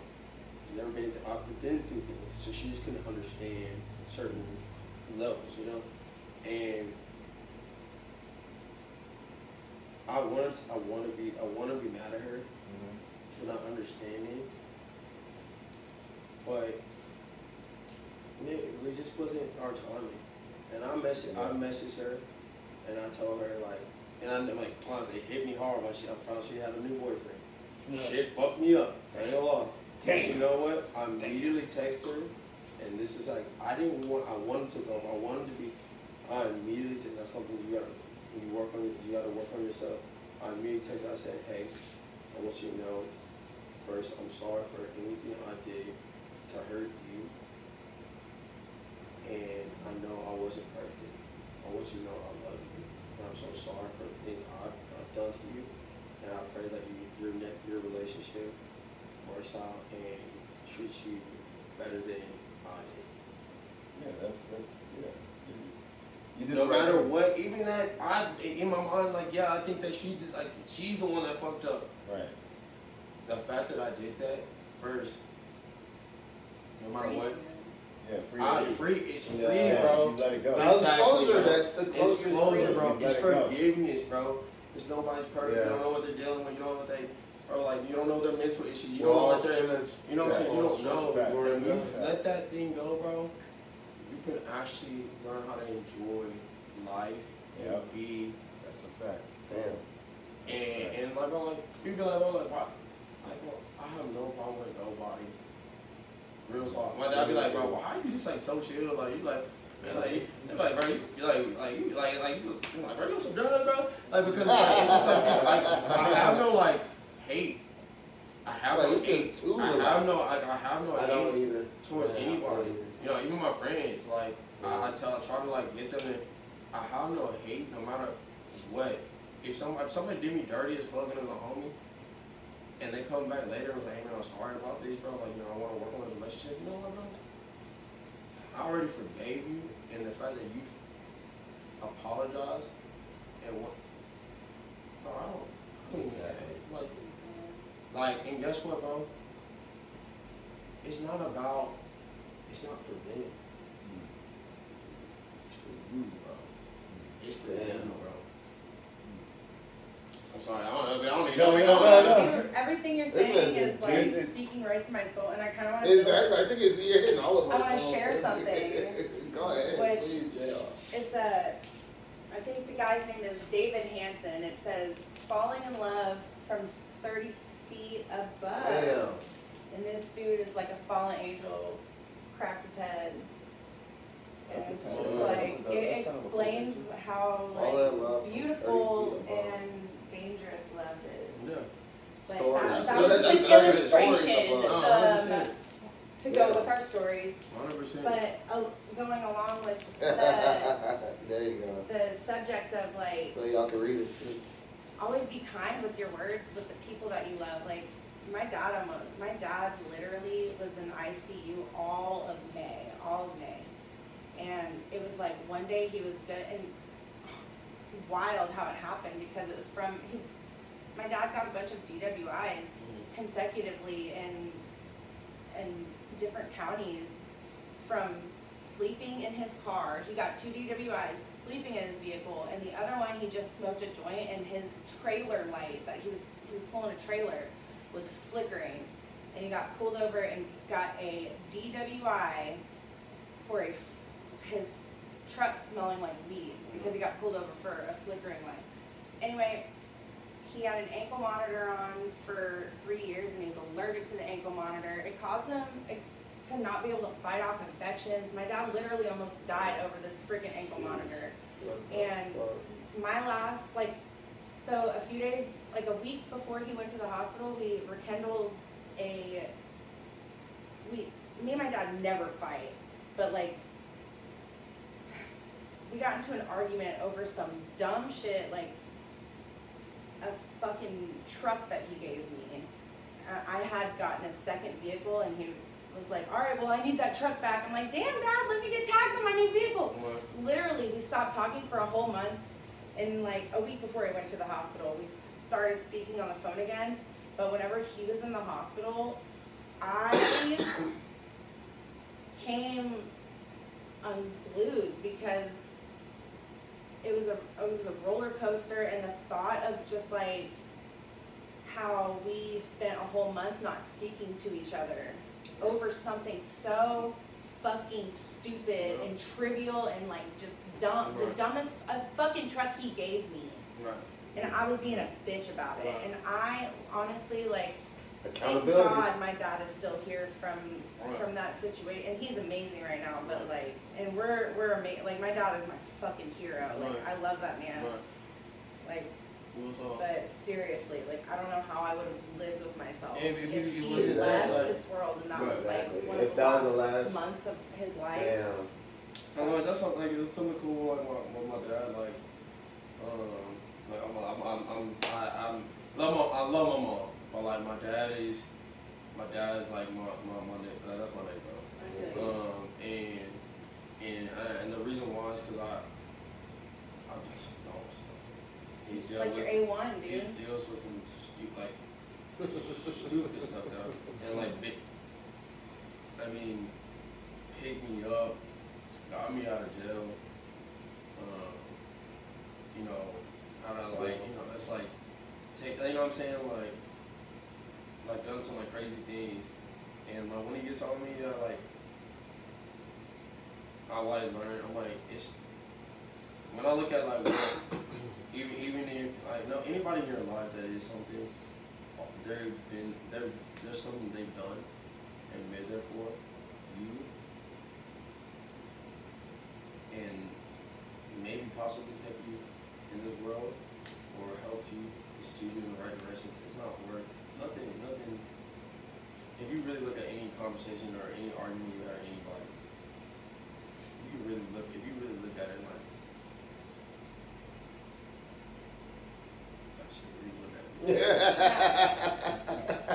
like, For real. like, bro, like, I'm my best friend. He's some petty ass little shit, man. High school. I was drunk as fuck one day.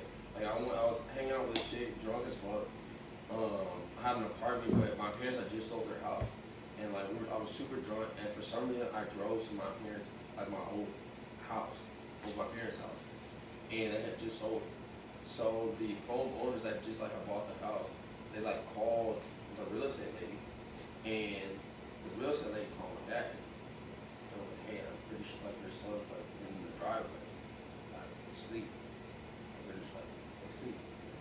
And my dad was out of town, and he calls a couple of my best homies from high school, and like which like my homies from high school, we're still cool, but like, we're not as like anywhere, you know. And for some reason, like he called them, and they both, my boy was going on a date with his girlfriend, and my other boy, he was with them. They both met up, and they came to the house, and first they picked me up out of my car, put me in his car with his girlfriend. Wow. My other homie drove my car to my apartment complex. I got out, and I was late, and they were trying to get me inside. I guess my dad was telling me, like, bro, just put me in the shower, make him get in the shower right now. And I guess, and my sister was there too, and he, that's my dad's gonna tell the girl, like, she needs to leave. Drunk me was like, don't tell her to leave, she's late, like, blah, blah, blah. And I was just being a dickhead. So they get me in the house, and they're like, bro, take a shower, get in the shower. And asshole me is like, no, bro, I'm not my house, bro. I'm good, I bro. smell good. I don't fucking let shower. I do it like, fucking but like they're like forcing like they, you know, like they're really like just telling, like doing what my dad said, like yeah. they just did all this for me. And I was like, bro. And bro, like, I mean, first I'm a small guy. All my homies, like, bro, these motherfuckers like 6'2", 6'3". Like, I freaking hate going to the mall. Like, I literally was like, I always, you know, and like they're like close the door in the mat, like, and like forcing me to get in. And I'm like me, I'm like, you know, little man syndrome and drunk me. I'm like, no, fuck that shit. I'm in my house, bro. You trying to make me? And like, bro, they wouldn't let me go. They were trying, and bro, I started trying to get out, bro. And these niggas, I ain't even gonna lie, bro, they whooped my ass. They whooped my, like, bro, I ain't like, if I ain't never got jumped in the, I got, that's how it was. But the thing was, I started talking shit to them, like, bro, y'all ain't never been no friends, bro, like, I ain't even, also, I just was going in on them, so, like, they were hurt from what I was saying. Yeah. Whoop my ass. Fucking bleeding and all kind of, like, shit. And the motherfuckers started crying after. Yeah. And I didn't talk to him, I was mad. I was like, bro, I was drunk, I couldn't even do that to me. Which I was 100% right. I'm like, damn, like, probably my homie's drunk, I know. You know? And I'm probably about like 6 months, like 3 to 6 months later, you know, after like I really looked back on the situation and they were coming down, they let me know. And I was like, bro, y'all come through, like, I have, like, you know, have my studio in Dallas. And they come through, and before they could say anything, I was like, told them, I was like, look, man, from the situation that happened, first of all, thank y'all so much. First of all, I could have been dead, bro, they could have called the cops, all kinds of certain people. Thank y'all so much. And I was like, I apologize for anything I said or whatever. You know, yes, you know, I was drunk, you know, I wouldn't want that to happen, but honestly, that doesn't matter. I love y'all, I apologize for how I was. They were like, bro, and they just started crying. They just started crying, bro. Like, because they were like, bro, like, I thought we were done being friends. I mean, like, they felt so bad of what they did. And they were like, bro, like, we're sorry because we should never have done that to you. And like, I'm happy to hear like where you're at. And bro, these motherfuckers just showed up to my show, my EDM show the other day, bro. And like was like, bro, like heard my song, bro. In like, tears, I'm and sure. bro, they're being like just hug, like we just kept hugging each other, bro. And bro, I'm so proud of you, bro. Like, you know, like if I wanted to hold on to that situation, it'd be like, bro, they couldn't believe it. Can't. And it meant, like, literally, bro, me and these motherfuckers, like, literally hugging each other yesterday, crying, because it was just, like, good to see each other, and we actually, like, that's my brothers. That shit don't fucking eat. Bro, you can get whipped, your family can whoop your ass, bro. Yeah. And it, like, fuck that shit, bro. If you love somebody, bro, you love them, and you love them, like, and you like, take, like, and at the end of the day, bro, if you love somebody, bro, love them motherfuckers. And, like, sometimes that means that you gotta fucking change yourself, but at the end of the day, I promise you, when you go to heaven, bro, you also be like, oh, he did this, and he was acting like this, and he forgave him and apologized to him. And like, bro, like that and in the long run, like bro, like I said, the blessings and everything like that are all will come back. You know what I'm saying? I ain't gonna lie, man. I got This is deep. Man, I got like a few more questions. Yeah, no. Let me hit the. Let me hit the head. We throwing us out. We do a bathroom break, commercial break. Yeah, we're all talking. Legend, do your thing. Commercial break. Right, exactly. Shoot. You and I could talk about a few of the things that's been going on. We could. You can cut this back in, Legend. Right? Take two. This is an intermission. Some of the stuff that me and Beast had talked about. Okay. You know, about first, Britney Spears, I already talked about that a little bit on the last episode. It's official that she's getting divorced. Yeah, no, I mean, I figured it was going to be official. I mean, you know, that's a celebrity relationship. You know what I'm saying? Like, I mean, I feel like most celebrity relationships, when they divorce for real because they want to get to that bag. It's business. Yeah. It's like they want to get their cut. They were trying to get their cut. They're trying to get that in and out court system. Yep. They're trying to get their cut from whoever they linked up with. They're trying to get But the difference is it's the other way around because like usually it'll be the man. No, but Britney's got more money than that dude though. Her net worth is $60 million. Oh yeah, she's more money. And that's not even counting all the money that her family took from her when she was younger.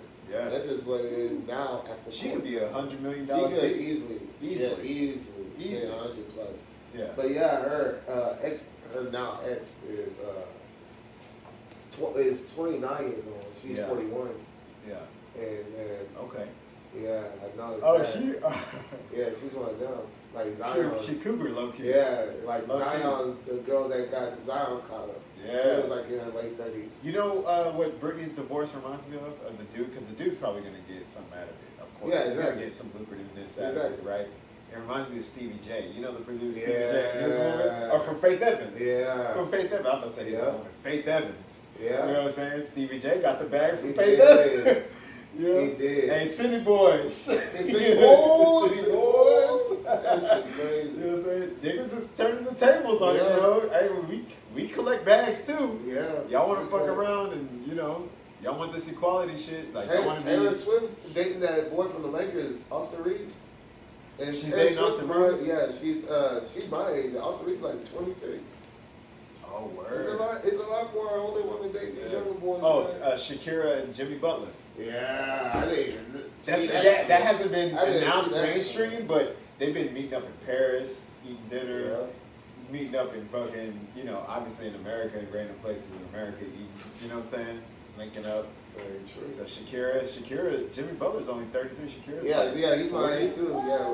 Shakira's like, we graduated same class. Jimmy Butler, Jimmy Butler and Shakira. Yeah, no. Shakira and Jimmy In Butler. real life? Or Yeah, like, this is real talk. This is real life. Yeah, they're Are you? in the beginning stages. What? I swear. Okay. Yeah, they're in the beginning stages. Good for y'all. Get it. Yeah. So Shakira she's like brothers, you know. Yeah. All the Latinos. Well, she got Leslie and Wayne though. Oh, she's with Wayne? Yeah, her and Wayne apparently were hooking up at the time. Oh shit, So, I didn't know that. I definitely the way she moved up look better than Wayne, so. Who does it, I think man? you're bigger too. That nigga look like a You know what I'm gremlin, saying? man. I'm sorry. Yeah, real Uncle talk. Wayne, but that nigga look like a gremlin. That's Gremlin, sewer rat. I don't know what Exactly. his He thing. can get it. That way is like cold as ever. That motherfucker, he is a gremlin low key. I ain't gonna lie. He's structured like a gremlin too. Yeah, exactly. Some Structured. niggas build. Why you got long? You got like no neck and long ass arms and shit. Yep. Like, Hey man, all that shit don't matter when he fucking start rapping. That's what it happens. Hey, Gucci said it well, man. He said my money make me handsome. So you know, that's how it is usually. When you breach a certain tax bracket, yep. your teeth get wider. Yep, you get those veneers and shit. Your edges get a little bit more clean. Yeah, You know what I'm saying? Yeah, it's like you got the same haircut for some reason. Exactly. That was just flexing. Yeah, you know, if you got hair, you ain't got to throw no more. You're gonna get twists. Your twists are all nice. You get braids. You know what I'm saying? The waves go. Yeah, you get the waves. Yeah, the waves start coming in. You always got a fresh cut too. It's never always got a fresh cut. Always. All the time. You already know. What was your questions? We okay, yeah. So my question was, I was gonna go back. I'm gonna rewind it back. Rewind it back. I'm gonna try to like to your not fucking. Not to digress. No, it's all good. It's all good. Yeah. When we have digression on the Wisdom Talk podcast, I like to, I'll every now and then be on the side with my phone, like taking notes, bullet points. That's good. And also like that, like, I definitely want to start doing a podcast. So like, even like asking those questions, and start like using another question. Right. Yeah, that's facts. Facts. So I want to go back when you started talking about life, how life is hard. When you just kind of sat back and you were like, man, life is hard, man. Life's like. Now I want to throw this at you. If you can imagine what if life was easy for everybody. You wouldn't respect it. I was gonna say, do you think it would be worth it? No, you wouldn't respect it. Do you think life would be worth it? Anything that's easy. If it was easy. Yeah, anything that's easy and that's giving, bro, you like it's not shit to you. But see, the irony is, when life gets difficult for people, that's when they want to give up and they want to exit themselves. They want to exit stage left. You see what I'm saying?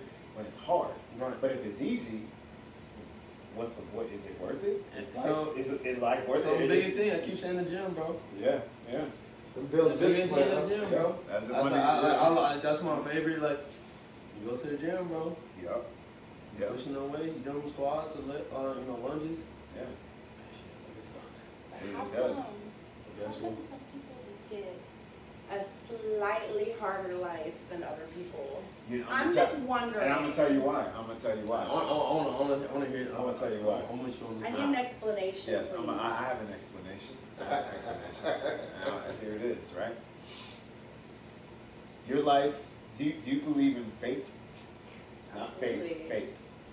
Yeah, F-A-T. Do you believe in fate? Do you believe? I feel like they're synonyms. To what? Destiny? To each other. Fate and faith. Yeah. If you believe in fate, you have to have faith. Yeah. That okay. there is, like, having faith. Well like, you don't have to have faith in a higher power. You can have. I could have faith in you. I have faith in him. Like, this dude is gonna fucking make it, and he's gonna make me famous because he's gonna put my ass on one of his tracks. Where I'm gonna be famous. But then there's knowing your own faith. No, seriously. But then there's also knowing your own faith. That's what you're referring to. Yeah, faith to me is just the belief. It's it's rooted in belief, right? That you have faith that you have faith in your believing that this is going to be real. Like when people religiously have faith, right? You have faith in a religious context, right? That means that you're trusting that your belief is real or the truth, right? Yep. So, but when I was talking about life, or not life, what was it? Faith. Yeah, but before that I said, what was I saying? I was saying, I asked you about difficulty in life, and then what I said. No, I asked you if life was easy. Oh, you said. Yeah, you're talking about. She said. Why is it harder for? Why is it harder for some others than others? And you have the answers. Yeah, there's different. You have the answers. Okay, right. Yeah. So there's levels. There's degrees to difficulty, right? Some people there's lesser difficulty. There's more difficult, right? So I believe it's like that. It's like that for certain people because your calling is greater than others, right? God damn, boy. That was way better than what I thought you were gonna say. This is my frequency. This is what I think. This you know what I'm saying? Like, so you're supposed to go through that. That's what you're supposed to do.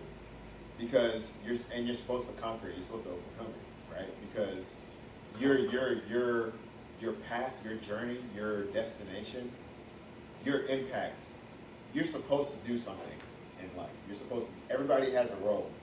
Everybody. We're pieces to a grand puzzle that we don't understand, right? So whatever your role is, whatever you're here for a purpose, right? Maybe you don't know what it is. Maybe overcoming these obstacles, these hard ass hurdles, will grant you a clear vision to what you're supposed to do, right? So that's why I feel like it's more. You, honestly, when you said it, I was thinking like you hit it right on the head. How I feel. Yeah. I feel like my life compared to a lot of people, because I think that I'm going through these things, but like compared to a lot of people, you're like, bro, you have it so fucking great, right?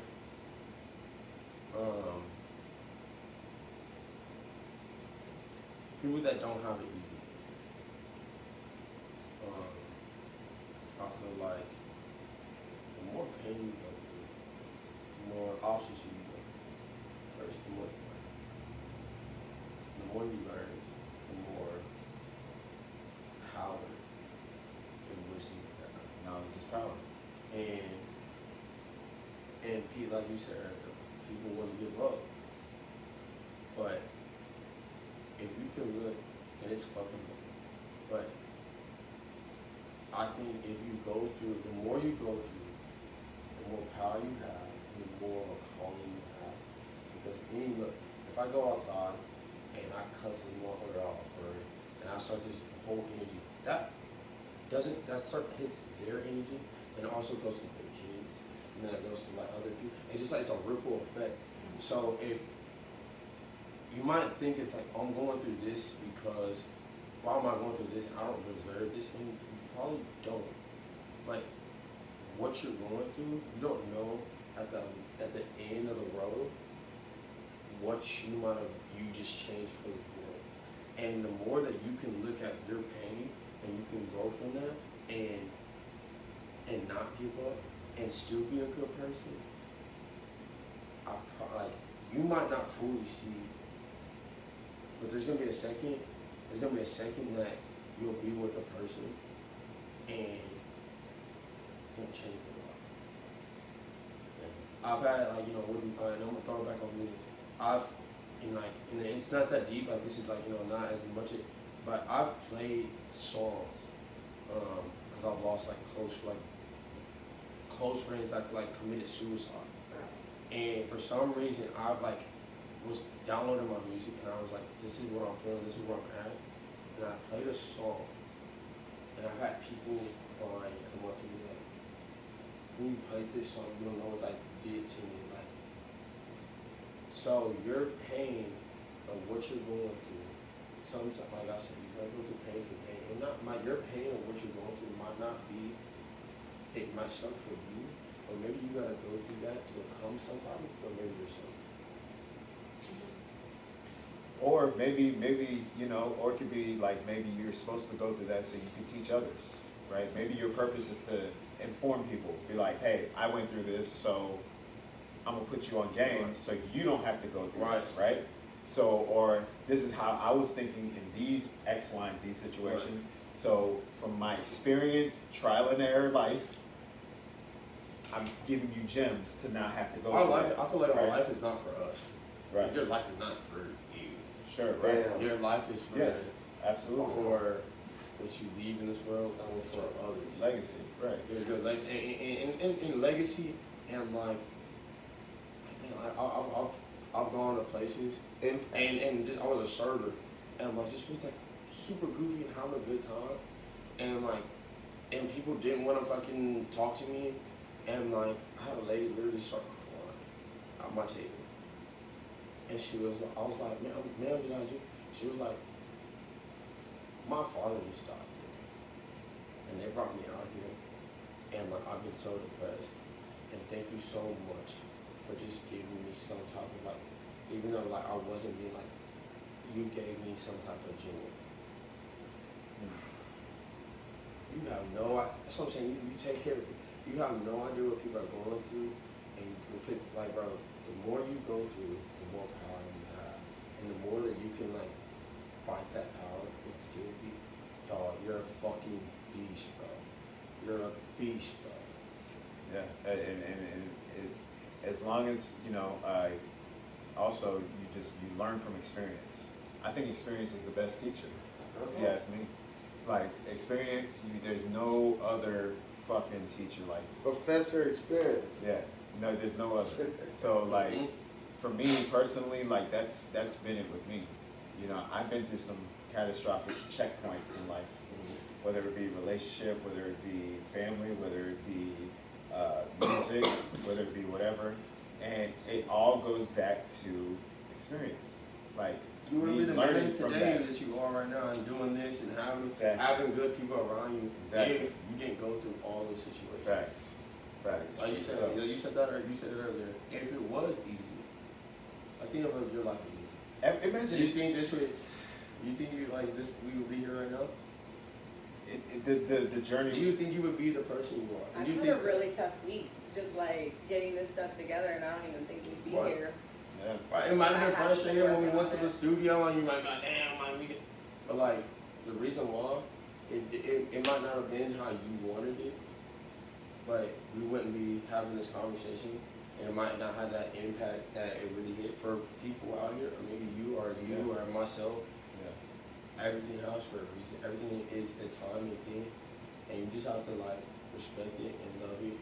And I'm trying to like start to learn how to love the problem or the issue or the hurt. And if you can learn how to like love that and appreciate that, shit don't hurt that much more. I think I'm way past that. I almost like yeah, I like love, I guess appreciate the pain. Love is like a weird word, but yeah, I mean, and I hate it because I'm like, I feel like I'm conditioned, like anytime something happens, I'm like, I'm conditioned for this, but that's like, I don't know. It's kind of like a numbing feeling, huh? Imagine, Sometimes. you know, I also think about this too. Like, imagine if life was easy for every single human being on earth. I think easiness would create more negativity. Right. Yeah. There'd be more evil people. Everybody. It would create more negative energy. Think Like, about it. People would get complacent. Yeah. People would get comfortable, stagnant. There'd be no progress. There'd be no. Everybody would be like even keel.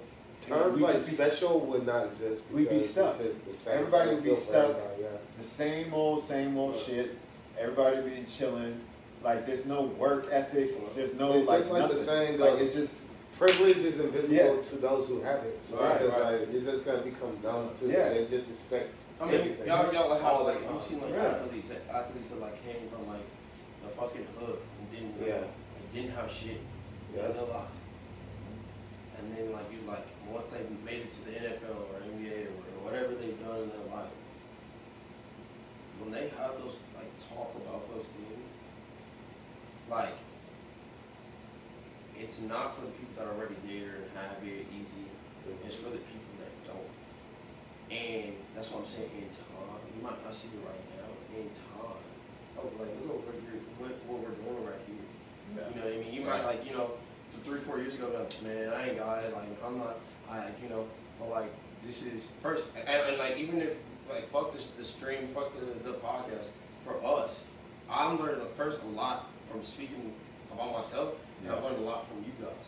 You know what I mean? And in time, there's gonna be a moment in time that you might think that like, hey, I went through all this, like it's not fair. I should have, like everybody else had it easy, you know. But in time, like those people that had it easy, they're gonna be struggling. Yeah. And they're gonna come to you, and you're gonna bless them. And you're gonna help them. You know what? I think she's already had an example like that already. I think that's already kind of mad. It's already unraveling for her like that because you know, she, you know, I don't want to, you know, speak for her because she could talk for herself, but I'm just saying, she had a guest over here. You know, she was helping somebody out, and dude fucking didn't see the forest through the trees. You know what I'm saying? And fucking lost his opportunity. You know what I'm saying? I'll tell the story. Yeah, go ahead. Yeah, you know, I don't want to be. I'm not trying to be the narrator or nothing. No, you know what I'm saying? But I mean, I say a young man, but like he was really only a year younger than you. But like, like you've done, and man, this young man is beautiful inside and out, but is stuck in and I'm not still gonna say his name because I think y'all know him. But like, I won't say anybody's name actually. Yeah, so I don't even know why I had to say that. it's about the story. It's about the story. But It's about the story. So I saw so much potential in this young man working in venues and bartending and not making the money that he is worth or that he is putting the work into. And I looked at him and I was like, listen, and he's living couch to couch. He doesn't have a bedroom of his own. I have a whole ass extra bedroom.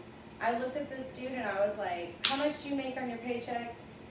And it was like a couple $100 every 2 weeks, plus like whatever tips he made. I'm like, listen, you quit that job and like focus on one of your side jobs and go to school. Like you can live in my house for free. I'll pay you that $200 to help me with my online business. And like you don't have that, like you can go work your after hours job and enjoy that time and like, but like go to school, because like this dude graduated school early, like valedictorian fucking, and decided to go straight off to the military. It felt like his like that like that time was lost for him because he wasn't able to go have fun at 16 years old. He went off to, you know, go do whatever in the military, and the military fucked him up. And but he's still like a very beautiful person. But like this dude, I vocally gave him this offer, and I'm like, I'll help you get into school for free. Like you're a young man. Like don't. I didn't want him to fall stereotype. Like I didn't want him to fall. Be a statistic. Yeah, I didn't want him to be 40. I never want to. If I see him one day at 40 years old and he hasn't gone anywhere, it's going to crush me. But like you said, you can't change people. Like I offered him literally something that would have changed his life, and he like our friendship, everything was just like because he was too fucking scared to make that change. And like I get it, change is scary. Like I just had to change my kids' like elementary school. It's and like that the whole, shit broke me. Like it's like the whole getting comfortable being uncomfortable. Yeah. That's real. That's a great. Yeah. Yeah, take that. Yeah, and again, man, it just, you know. that shit broke my heart. But like you have to, you cannot change people. You can only Change I mean, yourself. like, you know, it's like you'll try to do things. When you're, I feel like for certain people, like, it's kind of like a switch. Like, I feel like the switch kind of, like, hit me, and I was like, It is a switch. it's like you, I say sometimes, like, some people aren't on the same frequency. As a music company, like, you're not on the same frequency, but, you know, it's just,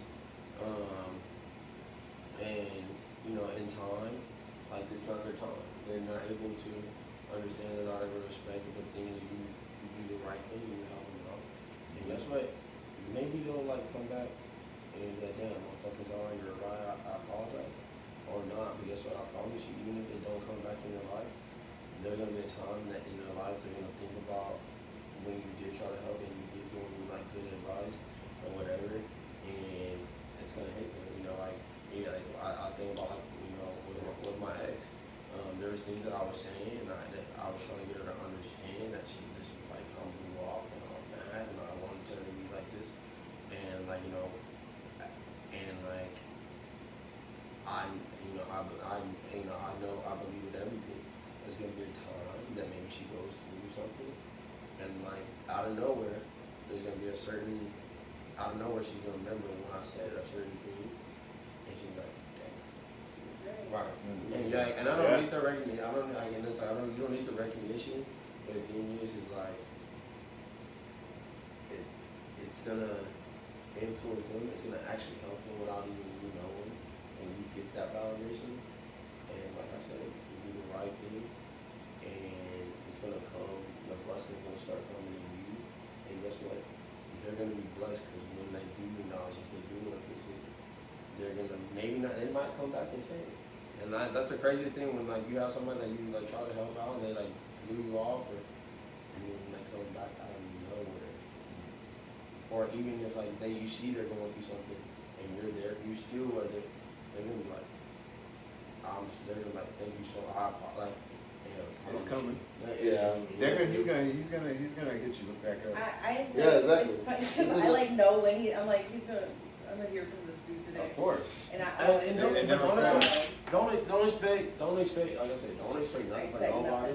But like, know what you did was right, and your love, and facts. And if it never comes back, you did. If you know you did the right thing, you were looking in the right in love. All love will come back to you for sure. Yeah. I don't doubt that at all. No. Not one single bit. No. Let me switch gears real quick. We're gonna go back to the music real quick, and then I guess we can wrap it up at this point here. But I don't even need to open my phone. Just Straight up. I know you mentioned this off the record when we were, on our way to the new location. Eventually, y'all. Eventually, it's happening. It's happening. It's here. Yeah, this is the under construction episode. Just but it's not coming. on the form. No, I'm talking about when we get real crispy in this motherfucker. Like it's coming. Sure. But you mentioned how it's important for, as you just being you in the industry that the genre you're in. You're in the music industry, but the genre you're in, you being who you are, black man in the genre you're in, how it's scarce. And I remember you mentioned how important it was, not only you just having, making your way through it, but the support to get behind it. You know what I'm saying? So I want you to talk about how important is it for a black person like yourself, a black man in a predominantly white dominated, Asian dominated, European genre. For you to break that barrier, how significant that is. I want you to talk about the it's really when I say golf was it kind of created me to when I was playing golf, I wanted to become a professional golfer, and I always wanted to have a place where minorities could come and it wasn't too expensive, or if I didn't make money, but it was able to get more of the minorities into a place to do something different, be able to experience something that we weren't given naturally, Right. We've always been able to have music. We've always been able to play football, or it's either when you play football, you it's the ball and we just run. You know what I'm saying? Jesus. Real though. Jesus. Except for the kickers, punters, and quarterbacks. Right. You know what I'm saying? It's one ball and I you don't know run. quarterbacks no more though. I'm coming for that. Listen, Dad. That is true. Quarterbacks, we coming. We got that on my actually. Right now, Patrick Mahomes, shit, you the best one. But that's something it's something that Lamar it's Jackson, training. Jalen Hurts, That's Deshaun Watson. Most minorities most minorities don't have the money in the to be able to really go and get the training to be in these certain positions. Yeah. And so it's not that people they're trying to. It's just what the world was, how it was created. We weren't able to get what other most white people were able to get. Like for when I play golf, like when I say what is it? I gotta remember how to go. Freaking golf balls in there. You know, you're getting what 12 golf balls, and like dude, like my golf balls that I use because they would spin a certain way. They would have a certain ball flight, and they would change my game that much. Yeah. Dude, my golf balls I use was literally $50-$60 for 12 golf balls. Damn. And guess what? I lose. In a golf or I go play one round, I'm probably gonna lose maybe three or four of them. Damn. Like, damn. You play a golf or go play a golf round in practice, bro. You're spending at least just to go play the round, at least $30 to $40, and you gotta pay for a golf course another 15, 20. Bro, just to practice on the golf. Like most of it's a rich man's game. It's just a rich man's game that we have, like we weren't able to grasp. And guess what, bro? I don't give a fuck what anybody says. You can be in the NBA, you can get this like 5-year contract, I don't give a fuck for like you think that's like big money, bro. You can play in a golf tournament, play 4 fucking days in a golf tournament on a weekend, bro, make $1 million. Yeah. And we're like, oh, golf is white or what? Nigga, what? You can play 4 days of work and play a game and a little golf ball and make $1 million, bro. Right. That's ridiculous. And there's golf tournaments every weekend and different. Like our people have not been exposed to those things. Yeah. And so that's why like with this that's I've always like looked at that. Again, my parents like installed that in me. I always wanted to be a difference. I always wanted to be that one, African American man that was in this like predominantly white world and be that difference so other African American men or minorities would see that and be like, oh, I want to try this or be that. So for EDM, it really hit hard for me with that because when I go, you go to an EDM show, man. Like when I asked you that earlier, bro. I was like, you go to an EDM show, like how many black people do you really see? And you're like, bro, you probably put in like the thing that's even crazier, it's like when we see each other. When we see, like, I might not even know this motherfucker, bro. Exactly. And we see each other, like we be like, "Yo, what's up?" Like it's that crazy, for real. It's like, and then like, I can't see you in the dark though. I love you and I'm looking for you, baby. Smile. No, I'm serious. You're like, how many black people? Literally, all my people in the EDM are black. You know what I'm saying? But you know, that's all I got. It's really a handful of people that you see, and we see, it's like, and I know how I am in the EDM scene. I still come off different and weird in that scene. I'm still not. You're the most fucking normal person I have met in a fucking long time. That boy Rich is weird as hell. I was about to ask, is it okay to tell you that? Damn, Horton throwing shade like that. It's one of those things. It's one of those things like it's so like it's crazy. It's so freaking crazy, and it's kind of like when you do see a black air, like people come and be like first. Cause we be dancing, so like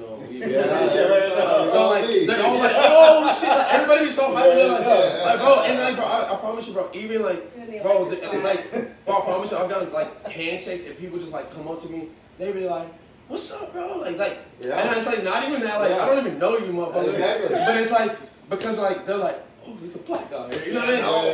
That's what I'm saying. It's like one of those things. And that's how I look at it. It's like some validation. No, for real. It's like it's one of those things that, bro. It's not a thing. It's not a thing that like we do. You know what I mean? If I would, bro, you know how many people like black people I say they're like, oh, you do music. And they're like, oh, what do you do? You're a rapper, you produce. I mean, I'm a producer. That's like, what's your music? And I tell them EDM, and they be like.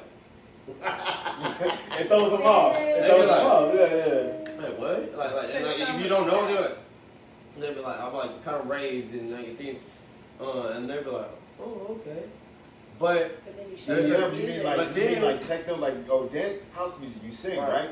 Oh, okay, nah, like I'm like EDM. Right. Actually like, create I'm, that shit. I'm the DJ. I'm Right. mixing it, I'm creating it. But you know, now today, like Fest EDM is like such a like huge, Yeah, it's like kind of- it's came a huge long way. company. Yeah. Where it's like now when you say it to people, they be like, oh, I ain't never been, bro. That shit is lit, though. Like I ain't Yeah. never, you know, like, It's lit. you know what I'm saying? No. It's And so I'm like, underground. bro, like, come out, and I'll say this, man, like, that's how I look at it, man. You know, it's kind of like, and like, this might be like, you know, too much, but like, I wanted to be the Tiger Woods, you know what I mean? I wanted to be that like difference, and so like that's how I came in on the EDM. I wanted to, Great analogy. and like, you know what? I'm gonna fight for it. I'm gonna be that. And like, bro, when I tell you, when I do go to shows and you have seen me DJ and things like that, like, bro, like the black people that are out there and they see, like, bro, like have like the most love. They're like, they're like, dude, like, bro, I love like, because it's like, bro, like, it's first, it's like, our people, and then you're like, you're giving the culture that we are raised in, what we grew up to know. Yeah. And like it's so like it's a different feel because it's like we like you like they it's like I get you, bro. Yeah. And there's nobody else like me that like gets like maybe what I heard or what I thought of, maybe have this like, you know, rap song in there kind of thing. Right.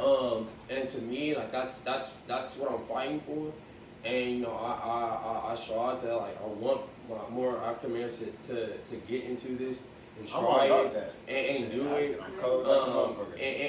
and do it, and like, you know the thing is crazy, like when I like talk to like rappers and things like that, and if they really like, you know, want it and things like that, and I tell them I'm an EDM producer, if you're like everybody's trying to like, if you're an artist, you're trying to find like do something different, because the only way you can really get known is if it's something different. Yeah. You know, a lot of people sound good, but like when you're different and it's something, it's like it's noticeable. And so when I do, if you're really like an artist, like when I do say EDM, like I'm noticing that a lot of like rappers, they're like, man, honestly, like I'm interested in like in doing something like that, because how many motherfucking rappers are there? Too many. How many fucking hip hop producers are there? Too many, right? But how many like hip hop, EDM, black? It's a different lane. It's different. Yeah. And it's like, oh shit, it's interesting. And every time I've had people come out, dude, they fall in love with it, and like they don't want, they're like, oh no, they literally rap. Well, they want to rap, but they want to rap on EDM shit. Bro, I promise you, if you're a rapper, bro, rap on some EDM shit, bro, and I promise you actually might make it, bro. I've done it with Craig. You actually might make it, bro. You actually might. You have more opportunity to make it in the EDM realm as a rapper than you do in the hip hop world. I promise you. I promise you, bro. Real talk, bro. Fucking Lil Jon, fucking what's that boy? Juicy J. Juicy J. Golly. What's the motherfucker I'm thinking about? I'm seeing his face right now, but I can't think his name. Cause Shaq DJ. Yeah, he does. Shaq does DJ low key. This nigga Shaq's a sheriff. Who raps No Hands? Waka Flocka, bro. Yeah. These motherfuckers are old as shit.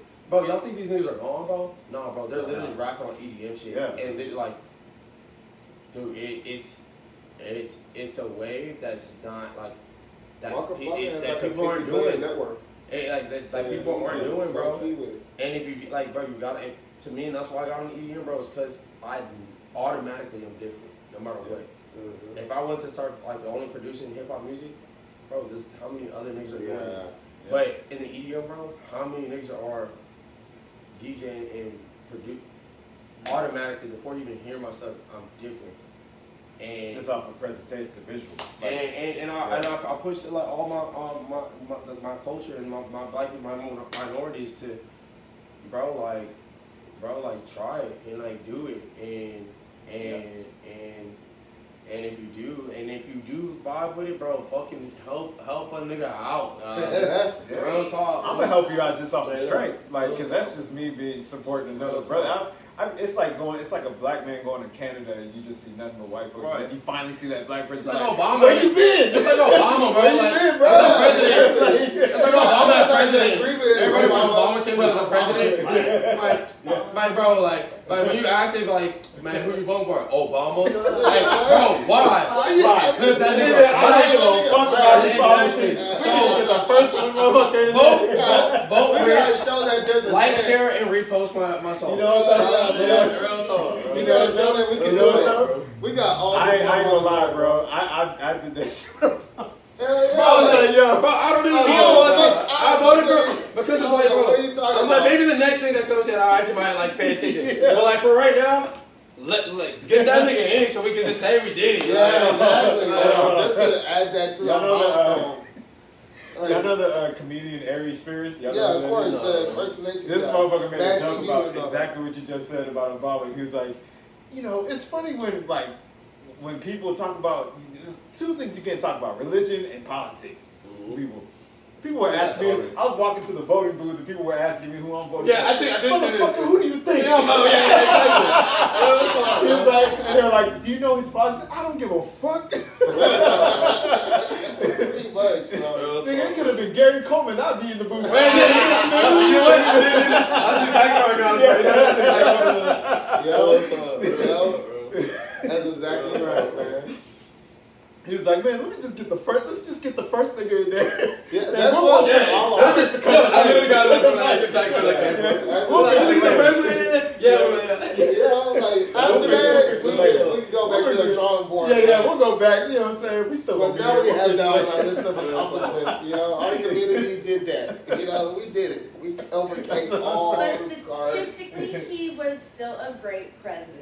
You know what I'm saying? He did some shit. Obamacare, like, he... No, we're about to wrap it right now. Yeah, I give you He did his Obamacare. thing. for Obamacare. sure. Okay, I'll give him Obamacare. Yeah, I give him Obamacare too. But you know, he And I could love have the way stuck he up for carries niggas more. Well, you know how I feel about politics. I don't give a fuck about all the niggas. Yeah. But That's another episode though. That is. Before we get carried away, you know. Exactly. Jay Hall about to spark up some other shit, but we're gonna say it. We're gonna say it. Yes.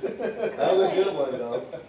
We're gonna say We're gonna it. have to say that for next Saturday. But we're gonna close it, right? We're gonna do our outros. We're gonna, Yeah. you know. Once again, I use my hands a lot in this Camera episode. I on don't know good. much to do. yes. I'm chilling in this episode. Look at that, right? Making best friends and shit right here. Plug For yourself fucking in. life, Plug dude. yourself in on the way I'm gonna out. stop. I'm gonna chill. No, and I want y'all to know, like, honestly, thank y'all so much. Thank you.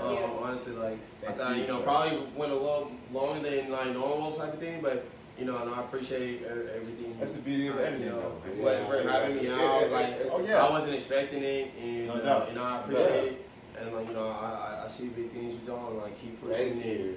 You know, and y'all like do this. Like, I think a lot of people, you know, need this. So like, you know, I appreciate y'all so much. Oh, And appreciate you, bro. I pray for it. You know, like, I know y'all gonna have this as an pray for everything y'all get. You know, what I'm saying? Appreciate you, man. Appreciate you. Thank And Thank means a you lot, bro. for like sharing your story with us. Yeah, you for opened sure, up a bro. lot. man. Seriously, sure, bro. you're For sure. you're a beautiful, beautiful human, and Right. I know you're going big, Yeah, big, yeah. you're gonna make it, man. You're gonna do you, man. Just You stay the are course, man. And talented. you know, and you know, and we like I want to grab, you know, I want to grab other people, and you know, and then that's what's great about this too. Like, was able to open up and say some things that I've always felt, and maybe and probably after I leave here, I wouldn't say this ever again. You know, so just for that. So you know. so I appreciate you guys, and you know, like y'all are gonna do big things and keep getting good people and keep striving and get people better. Like, you know. Yeah, for sure, bro. Yeah, we plan on it, man. We ain't gonna stop, man. Real talk. And if y'all start to like think about stopping, I'm gonna come over here. And Oh shoot no, all you y'all. got you gotta come back as a guest anyway. You know what I'm saying? You gotta come back again, bro. I'm Come gonna be back. offended if you come in town and don't come through. Yeah, no, that'd be You gotta come that'd be back. kind of disrespectful. That Yeah. is- We're gonna. This is solidified. Like, Yeah. Thank you. But you know, it's your boy Junyanii, the Junyanii on Instagram, Junyanii on Twitter, Recognize Entertainment LLC on Facebook, personal Facebook. I might add you, I might not. You know, I don't feel like saying the F word right now, but you know, it is what it is. The merch, you see it, we all rocking it. I'm rocking the hat, the shirt, J Hall's got a shirt on. H2O Horteezy got the shirt under the jersey. You know what I'm saying? Hey, hit me up for the merch. DM me for the merch. You want a hat? You want a shirt? I got you. We're getting some more in stock, so it's coming. All right, and the music's coming. Y'all can't see the studio in the back. Camera, but we coming. Coming. I'm telling you. I thought I was playing. This is where the studio's at. It's going down. You know, and certain ones out there, y'all know who y'all are. I'm telling y'all, I'm gonna be back in the motherfucking lab for real. It's under construction. It's coming. Y'all know who y'all are. Y'all know who I'm talking about. But, bitch. Whose turn? Hi. It's my turn. Thank you guys for being in my living room with me. Thank you, Rich. It was an absolute pleasure. I fucking love everybody in this room so much, and I love you guys. Jordan, J Hall, y'all on social media, love_Jordan on Instagram, and yeah, I got some music coming soon. Hey, before we end this, though, I have to show them. Everybody say bye, and then I have to show them the thing behind them. Oh, okay.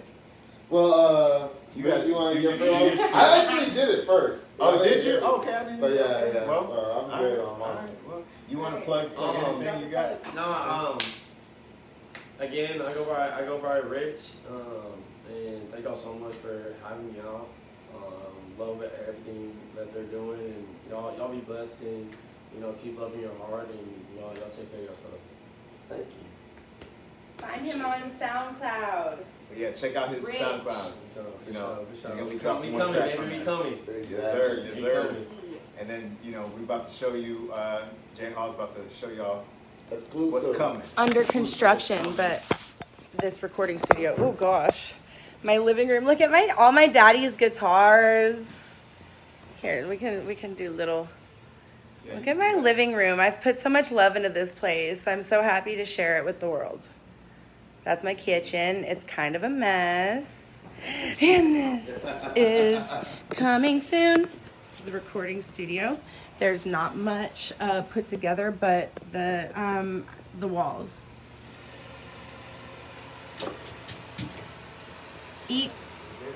It's a work in progress, but I'm so proud. Oh yeah, I forgot to do one last thing.